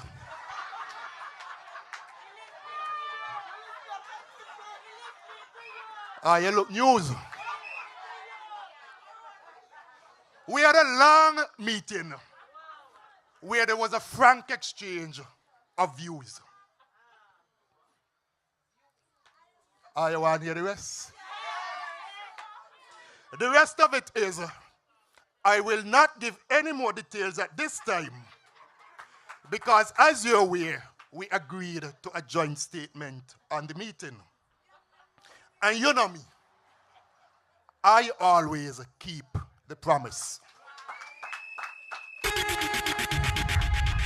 So, the statement which has been released, that is the official statement on record about the meeting. But I want to make a general point. And the general point is that we have agreed on some issues, but there are other issues we have not agreed on. The Prime Minister has a few things to consider, and it is only right that we give him time to consider those issues. We have agreed to reconvene next week, Thursday. And so we are eagerly trying to find a fair solution to the current challenges. And our one condition is that whatever solution we find must be in the interest of all of the people, especially you, the people of constituency number 8. We have various ideas, various scenarios on the table to consider, and we will consider them with great attention. Dorita, what am to you? You wanted news? Dorita, you come look news? Yeah? Listen to news in the morning if you want news. All right. Now, I know some people have likened the current challenges to a game.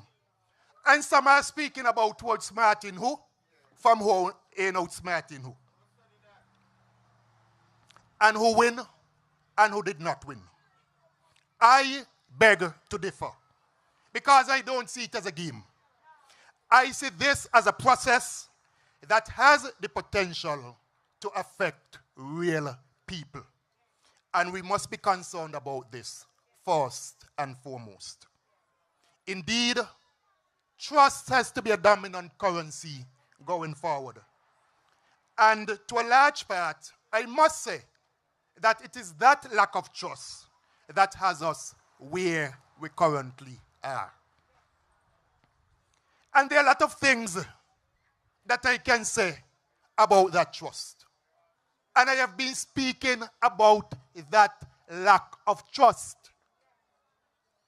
Because there must be a lack of trust if I got to sit down in a forum with you, and when the forum is finished, somebody like you who's sitting in the audience comes to me afterward, shows me a message, and in the message it is saying, during the forum, cuss Sean. Say negative things about Sean and praise me up. How can that build trust?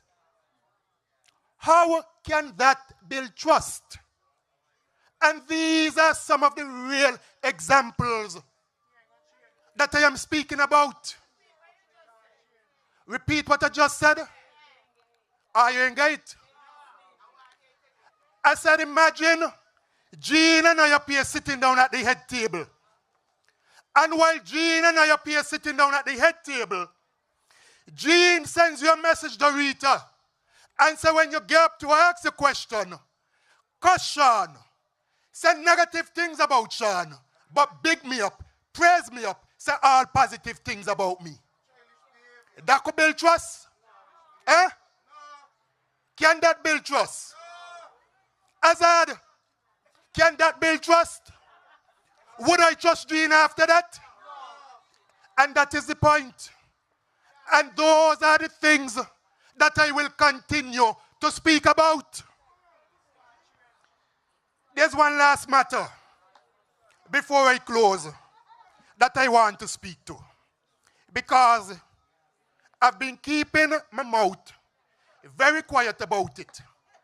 But I've always said that my mother always tell me that it is not for want of a tongue why cattle can't talk. And I've kept my mouth shut for several different reasons. I ain't talking a parable. I ain't talking a parable, because I've kept my mouth shut. Now, and while I've been keeping my mouth shut, it seems as though other persons think they could go and talk, and Sean can answer, or Sean will not answer. I have said publicly that I haven't gone to cabinet for about 8 weeks now. And I have not gone to cabinet because I stand on a matter of principle.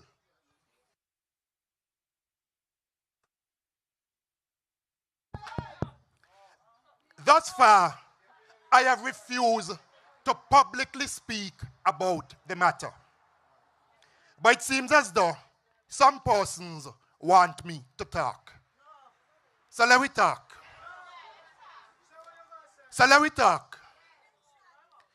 Because if it's one thing I am going to stand up for in this country, is in defense of my name. When I was born, my mother and my father gave me the name Sean Kenneth Richards. And if it's one thing I know I will die with, is the name Sean Kenneth Richards. That is why sometimes when people meet me in public and they say Sean, and then they correct themselves and they say, sorry, honorable, I just said to them, my name is Sean, and it will continue to be Sean. You all heard about the incident at Last Lap. The incident with Lindsay. And the night when that incident took place, I went to Last Lap the night. I went Last Lap the night. A friend of mine and I went to Last Lap that night. When I got there, I saw Jonel there, I saw Lindsay there. In the middle area in conversation. The friend and I joined them in conversation. And we were there speaking for about an hour.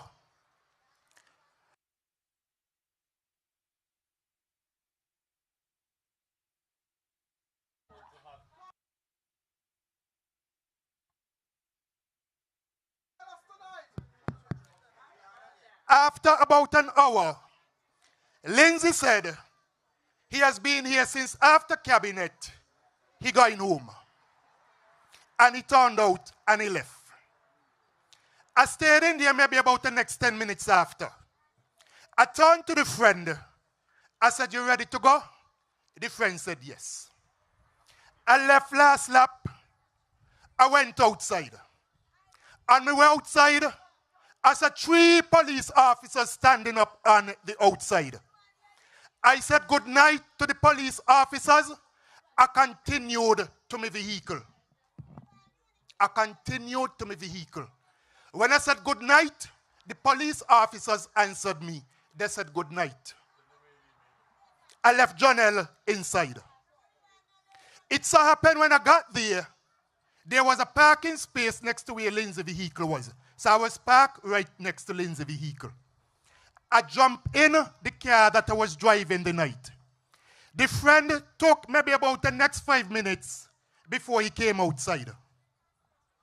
When I saw Lindsay's vehicle, Lindsay was still in the vehicle. I said, well, I thought Lindsay said he's going home.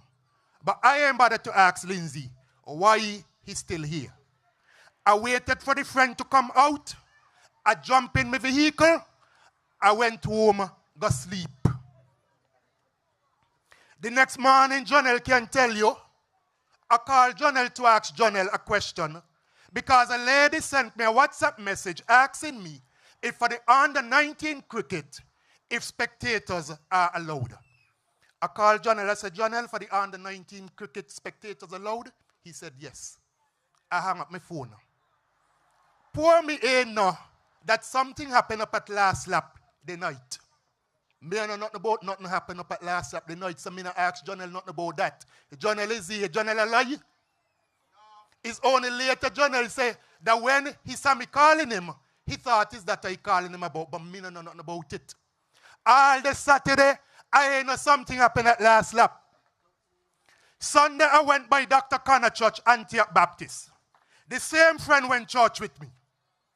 On the way back from church, I saw all these things on social media about an incident at Last Lap. I turned to the friend. I said, why come like something happened at Last Lap last night?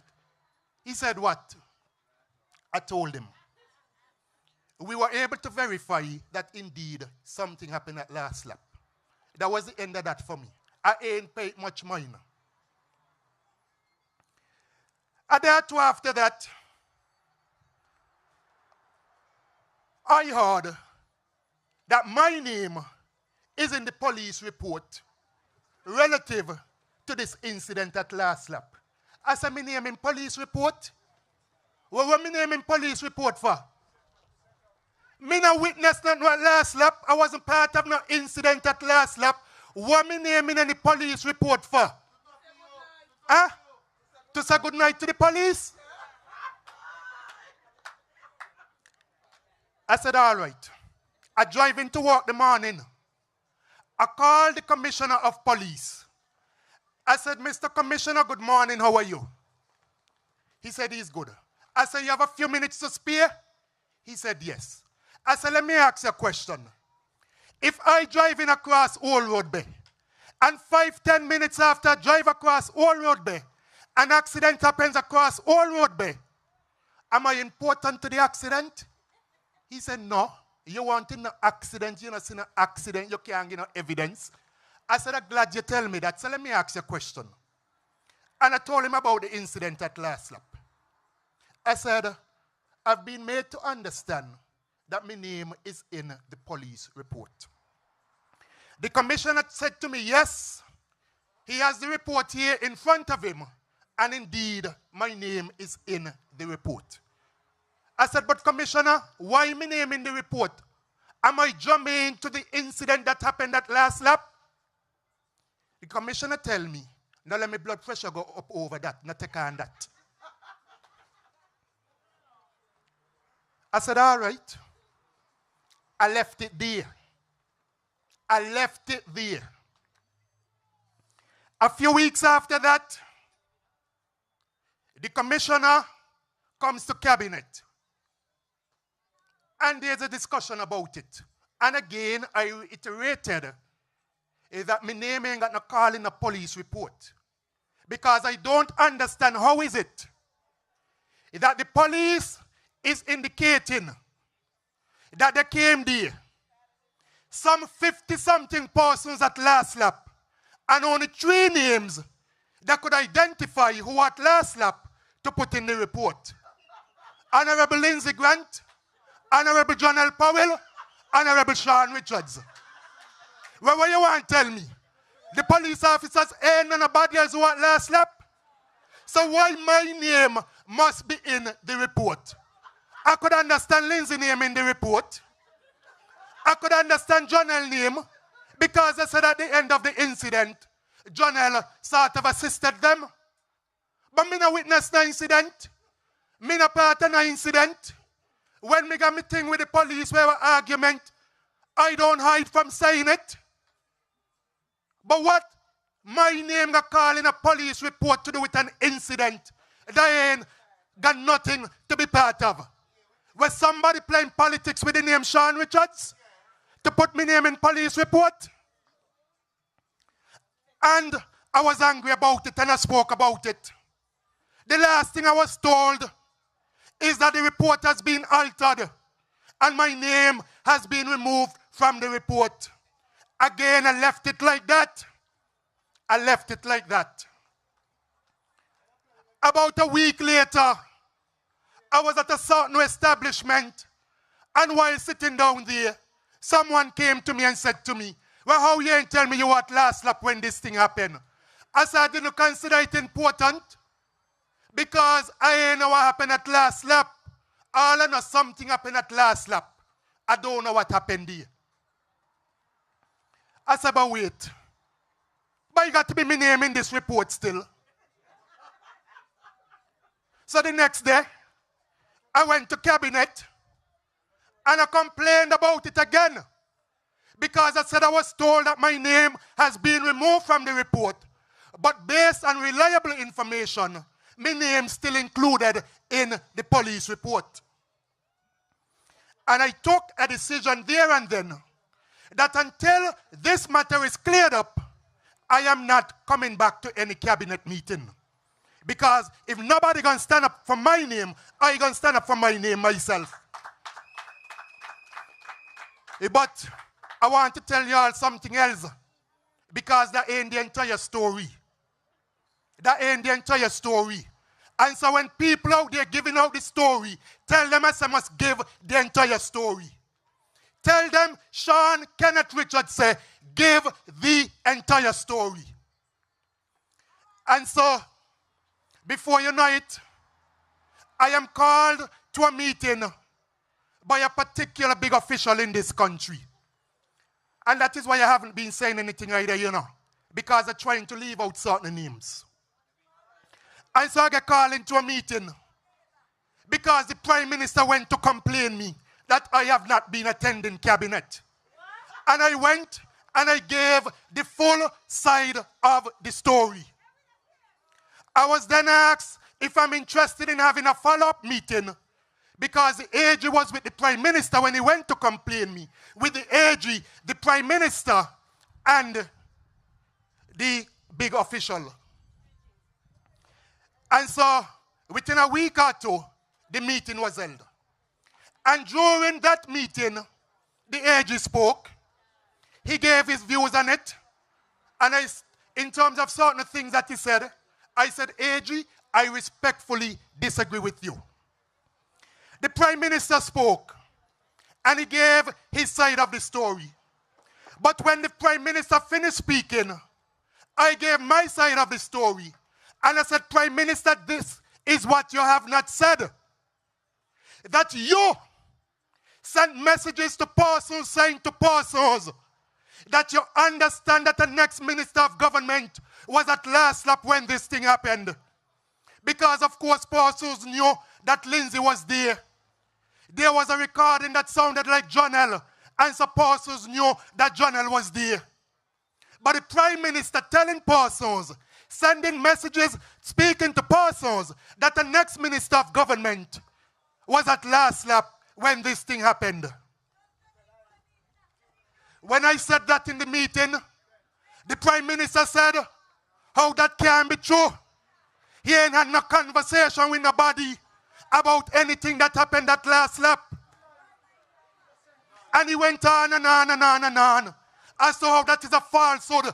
People being malicious, people telling lies on him. And I listened, and as I listened, I laughed to myself. I laughed. And you know why I laughed? Because when he was finished, I said the Prime Minister is being dishonest. The Prime Minister ain't telling the truth. Because at the end of the day, after the past one I spoke, by the end of the day, the person called me back and said to me that the Prime Minister called them and said, how can you breach my confidence in you? And why was he able to tell the person, how can you breach your confidence in me? This said morning when the person told me so, I spoke to the AG about it. The AG's advice was, Sean, you need to go and have a meeting with the Prime Minister about it.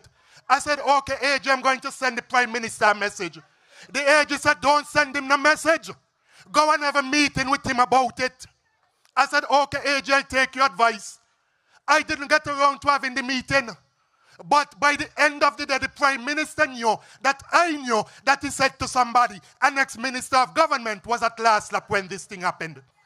Now what is interesting is that the person he spoke to is a media person. So why you going to tell a media person that Sean was at last lap when this thing happened? Because you want the person to go put something out there in the media to ask how come Sean was at last lap, if Sean was involved in this particular matter, etc. But not only that, I want you all to look at this critically. You have an incident which happened at last lap. An incident which has gone viral, creating tension and concern in this country. You, as the Prime Minister, you hear that your deputy was at the venue when this particular matter happened. What is the first thing you would do? Kevin, what is the first thing you would do? You pick up the phone and call your deputy and ask your deputy about it. What happened at last lap? What do you know about what happened at last lap? Up to this minute, the Prime Minister has not called Sean to ask Sean what happened at last lap. But you're going to tell people that Sean was at last lap when this incident happened. And so I continue to say that when it comes to this matter, I stand on principle. Because it was agreed in the meeting that the Commissioner of Police is to write a letter indicating that Sean had absolutely nothing to do with this matter. He did not even witness the incident. He was not there when it happened. This weeks ago, weeks upon weeks ago, I asked about it once since that. I was told there's a draft and the draft is supposed to be vetted and that should take care of it. Up until now, nothing has happened. I can't see it.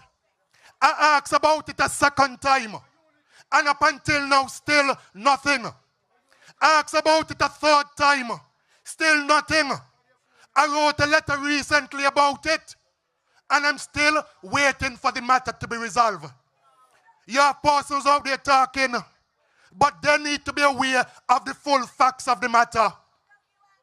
You're the Prime Minister, you're the Minister of National Security. This is a matter which persons were saying got the potential to bring down this government. Persons were out there demonstrating over this matter. Persons calling in onto radio stations about this matter. And instead you call your deputy because you hear your deputy was at last lap when this thing happened.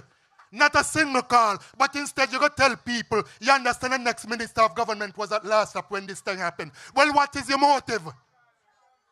What is your motive? What is your motive? To put it out there in the public as it now is that Sean ain't coming to cabinet and is over some simple matter? Well, I say, if nobody gonna stand up to defend Sean's name, Sean gonna stand up and Sean will defend his name in this country. Just as I stand up in defense of people in this country, I will stand up when it comes to myself. Some may not like it, but I will defend me. Nobody gonna use my name for political purposes. Not a soul gonna use my name for political purposes, for their narrow, selfish political agenda. I will not allow it. I will not allow it. And that is why I haven't been going to cabinet. So all those who want to go and put whatever story out there, make sure that you all put out the full story. Put out the full story. And so as I close tonight, I am here as a servant of the people to answer all of the questions on behalf of you, the people. Because I don't have anything to hide in this country. And so good night, God bless you, and thank you for coming.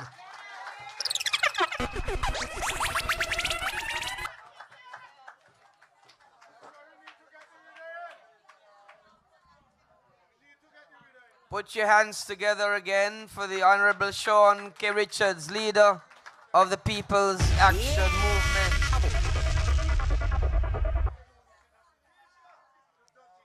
I am not talking anything about last lap. I want to say we have come to the time of questions and answers. And so there is a microphone. There is a microphone should be placed in the center of the aisle. And those of you who want to ask questions, you come down the aisle. You ask your question, and the panelists up here would seek to answer them in the best way possible.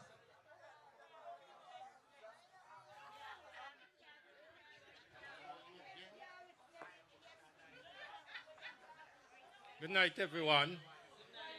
Good night. Couple of questions. Mr. Lindsay Grant, in 2015, you told us Frigate Bay Development, when you got there, were bankrupt. At this point in time, could you give us an update if there is any increase in collections of funds, sales of lands, collections of debts, or anything to improve the Frigate Bay Corporation? Because there's a lot of rumors still flowing around that it's still bankrupt, and even worse. The other thing concerning school fights in high school, a lot of y'all is not going to like this one. I am sure the teachers, parents, and school workers are very happy schools are closed at this moment. Reason being is at least 4 of the 5 days of school, there is high school fight in and out of the school premises.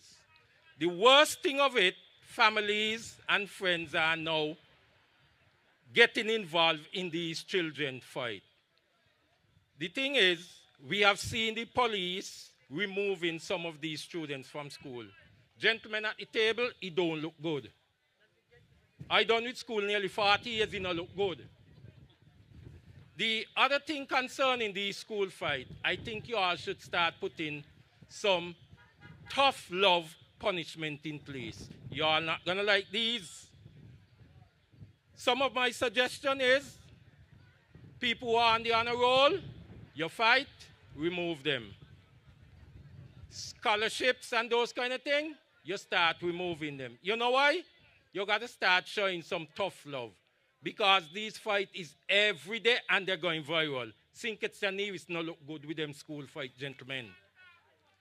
The other thing is, in form of suspension, when they are suspended, the area where they fight, have them go and clean up that 5 days a week, supervised by teachers. Since you could fight in the area, clean the area. Right? The other thing concerning that, the fight has gotten so bad that the students are now beating teachers. There's supposed to be some stiff punishment concerning that. You're not there to beat the teachers. You're there to be taught. The last point I want to make is concerning, Janelle, you know, our little discussion. I hope something has been worked out in locating that piece of land, because I'm ready to start construction and I want that business open this year. We want to thank you for your questions.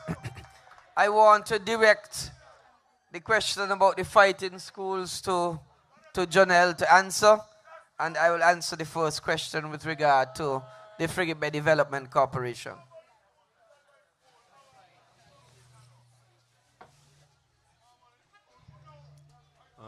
Okay. Thank you, Carl, for your question. You're looking good in your yellow shirt tonight. We take fights in school very seriously within the Ministry of Education. And we try to provide as much security as we can within the schools. Obviously, there's not much, if anything, we can do for any incidents that happen outside of the school premises. But these are not things you can always anticipate, and so we try to respond as quickly as possible. We are a progressive society, and we have a very progressive education system.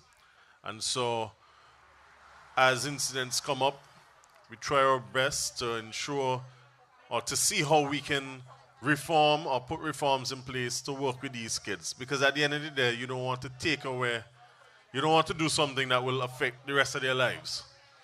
And so we continue to try to work with them, try to put programs in place to assist them in terms of reforms, assist them in terms of identifying the issues, the tensions.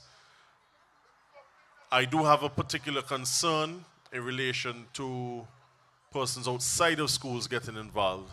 And so this is something that I'm currently looking into to find out, you know, where's the breakdown coming from. But I agree with you, it doesn't look good. It is not good, but it is something that we're working with the schools on.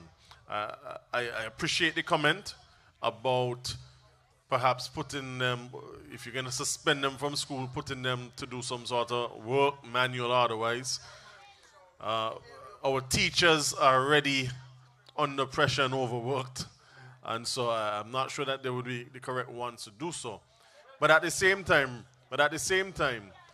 what we have come to understand is that suspending a child from school does not necessarily do anything for that child.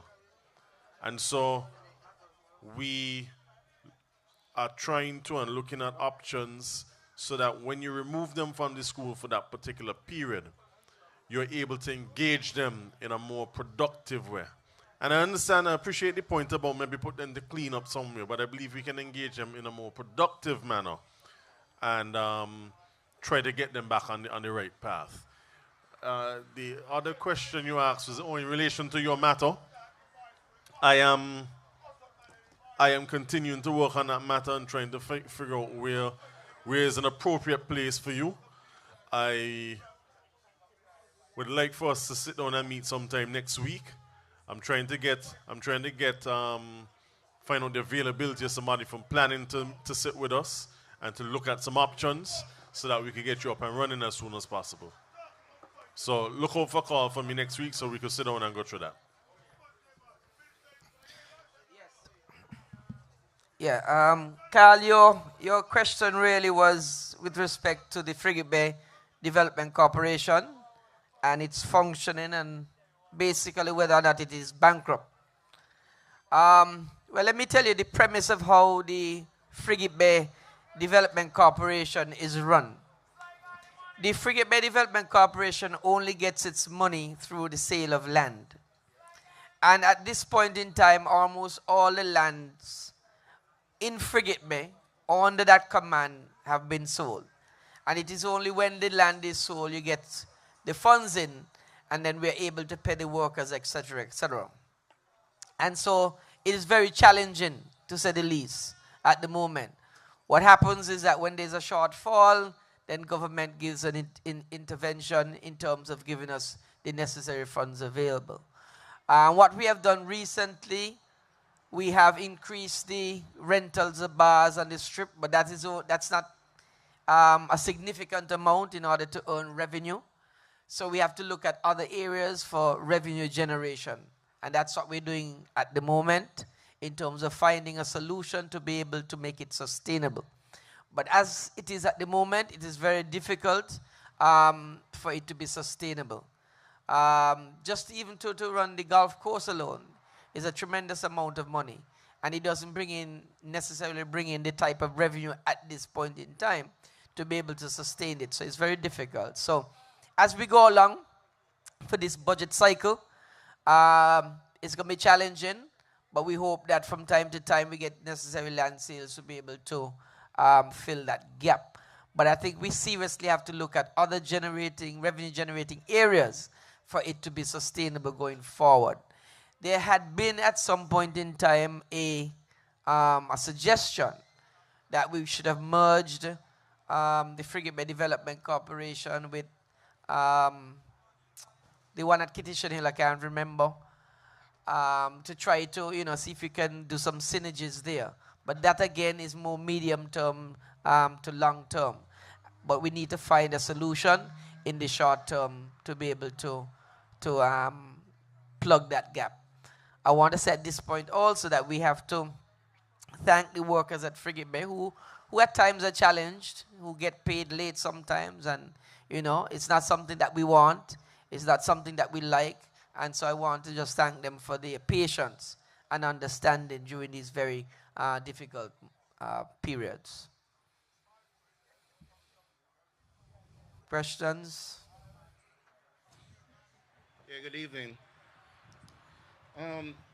As I listened to Honorable Eugene Hamilton, he spoke about a few plans that he's working on for the Constituency 8 area.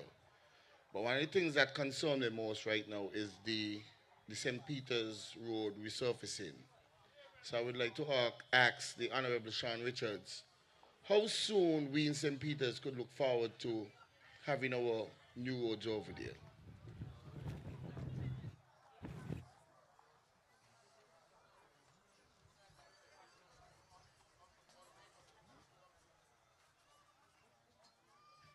Yes, a very pleasant good night. I'm here tonight as a registered voter of constituency number 8. You move from me, boy. Yes, Lindsay. Well,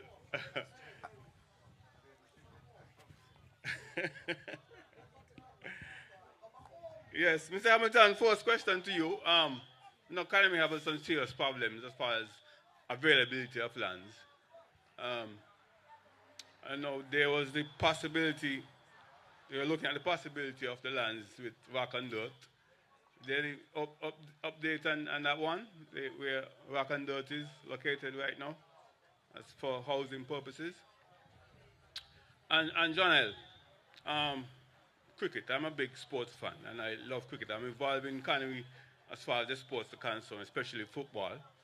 And just to remind you that your Conaree is the home of the most progressive football team for the past, arguably, the most successful team for the past 10 years or so. Conaree, reaching so many finals. Yeah, the Conaree cricket grounds. And we hosted the Under 19 World Cup. And I wasn't satisfied at all to see that Conaree, the ground is in Conaree, and I could be corrected by you, but I didn't see enough people from Conaree involved in that tournament. I think more effort should have been made to get Conaree people involved. And added to that, Conaree generally don't feel like they own that facility. When I say own a facility, there is not the sense of ownership. They're not involved. I know it's the best facility outside of Warner Park, but I think effort should be made to give Conaree a sense of ownership to that facility and get them involved. Thanks. To Sean, do you feel like the skirmish between you and the Prime Minister would affect the ongoing talks, would possibly derail the ongoing talks between your three leaders? Another question I like to ask, there's a narrative out there that not enough gravitas, not enough seriousness is being given to the contentious issue at hand right now, that we're in right now. People are feeling like we are being taken on an emotional roller coaster ride, like a football match, advantage swinging from one to the next, depending on which camp you're in. There's some mean political pundits out there suggesting that this is getting people sick. They're tired and they're getting them sick, they're mentally sick and getting physically sick. How would you respond to that narrative, Sean?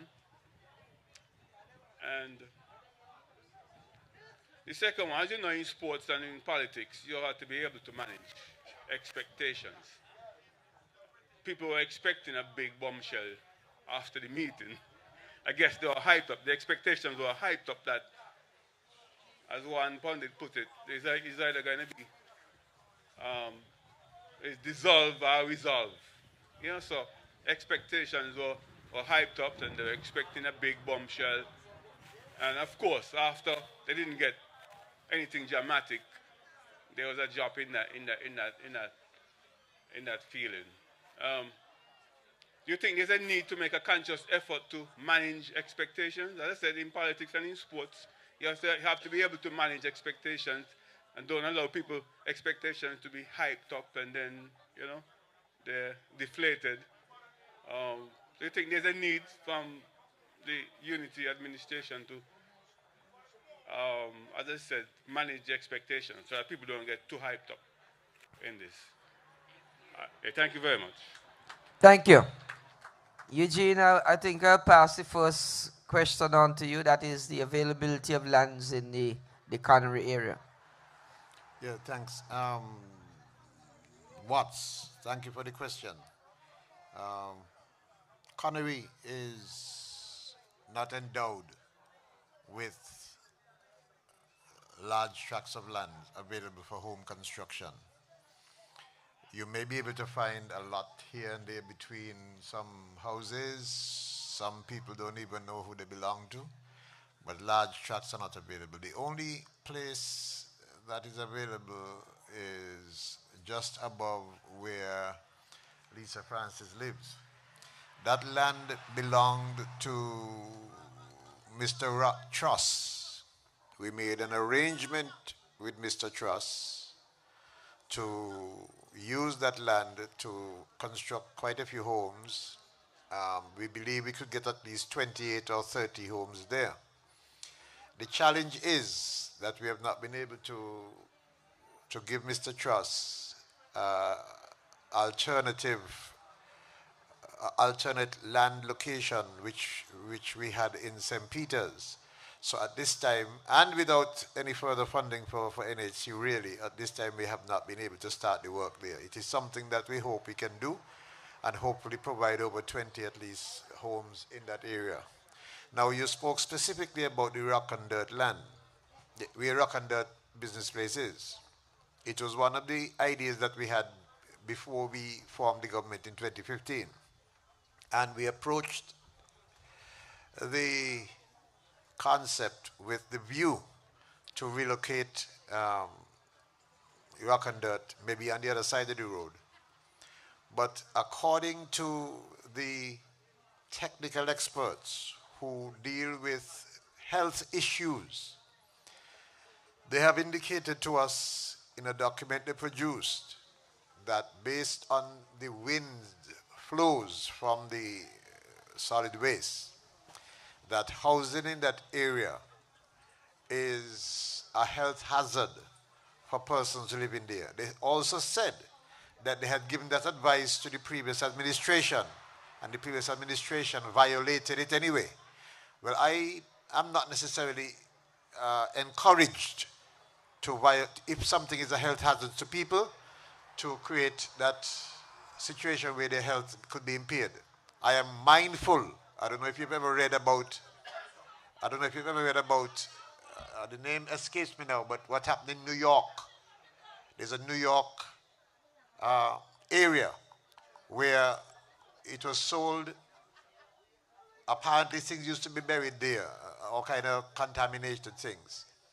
And it was sold to the state. The state eventually built homes on it for people. And most of the families who lived on that plot of land in New York ended up with cancer. Now, I'm not saying that that is the same about there, but when I hear health experts say that there's a hazard to health, I yield to that. I would not want to be the one to make a decision to put people in areas where their health could be impaired. So whether they are right or wrong, I'm going by what they say the science is. So I have not pushed for rock and dirt to move eventually because it doesn't make sense to put the Conaree people in a place where their health could be impaired. Now, people may not agree with that, but those are the facts as I have them. I'll ask the Honorable Sean Richards to answer. Well, there are about 3 questions rolled up in basically one. Political leader, so I'll leave you to answer those. And those came from Mr. Watts. Prior to the question being the questions asked by Mr. Watts, there was a question by Gavin relative to the paving of the road, the Island Main Road, leading into St. Peter's. What I can say to Gavin is that the Public Works Department is currently engaged in the process of looking at that road and doing the necessary estimates relative to paving the road. At this point in time, I cannot commit to a time frame in terms of when it will be done.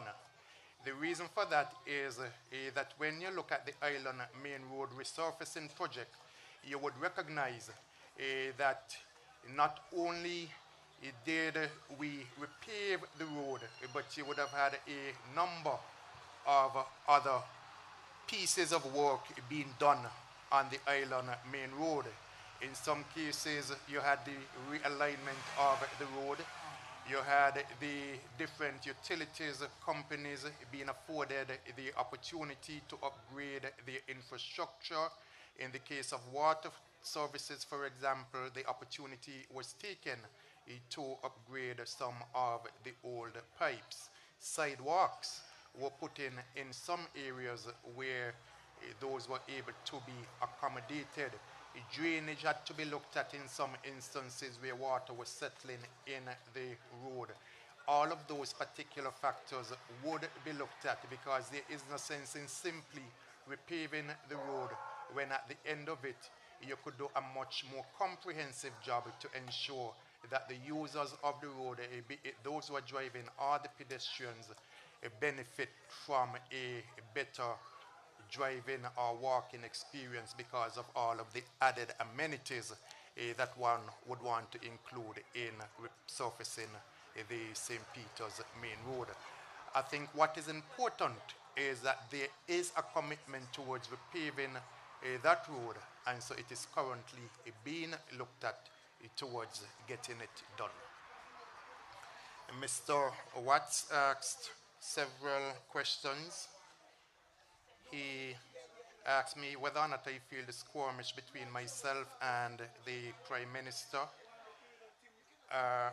is beneficial to the current talks that we're having.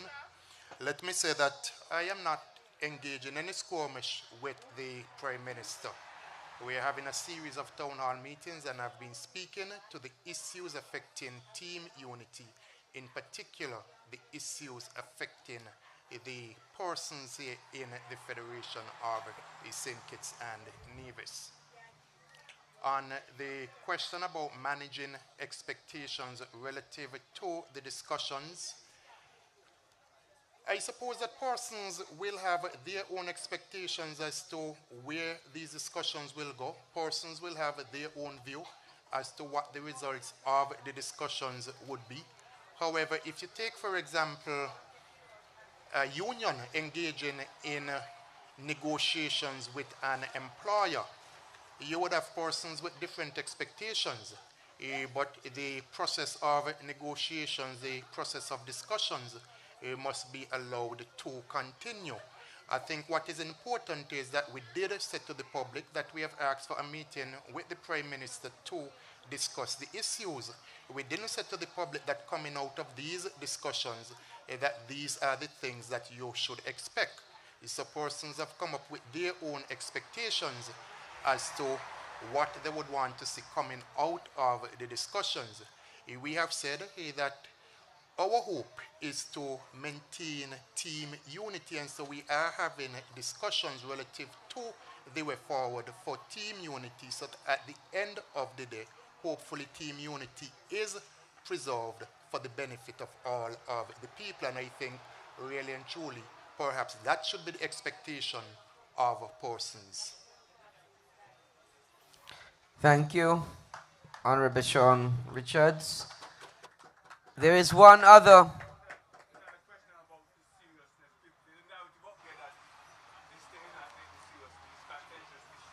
Yeah, but I think they're wrapped up in one. So, well, I wouldn't burden the political leader on that anymore. I think they're wrapped up in one. I want to pass on your question over to the Honorable Jonel Powell. That's the one with regard to Conaree and the cricket. Good night.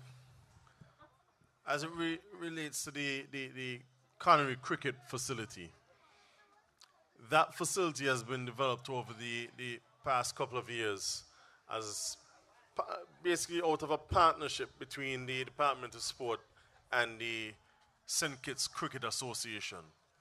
We have been trying to engage a number of entities to form similar partnerships with the various facilities around St. Kitts. Every community wants a cricket field, wants a football field, wants a basketball court. These things cost money, and they cost money to maintain.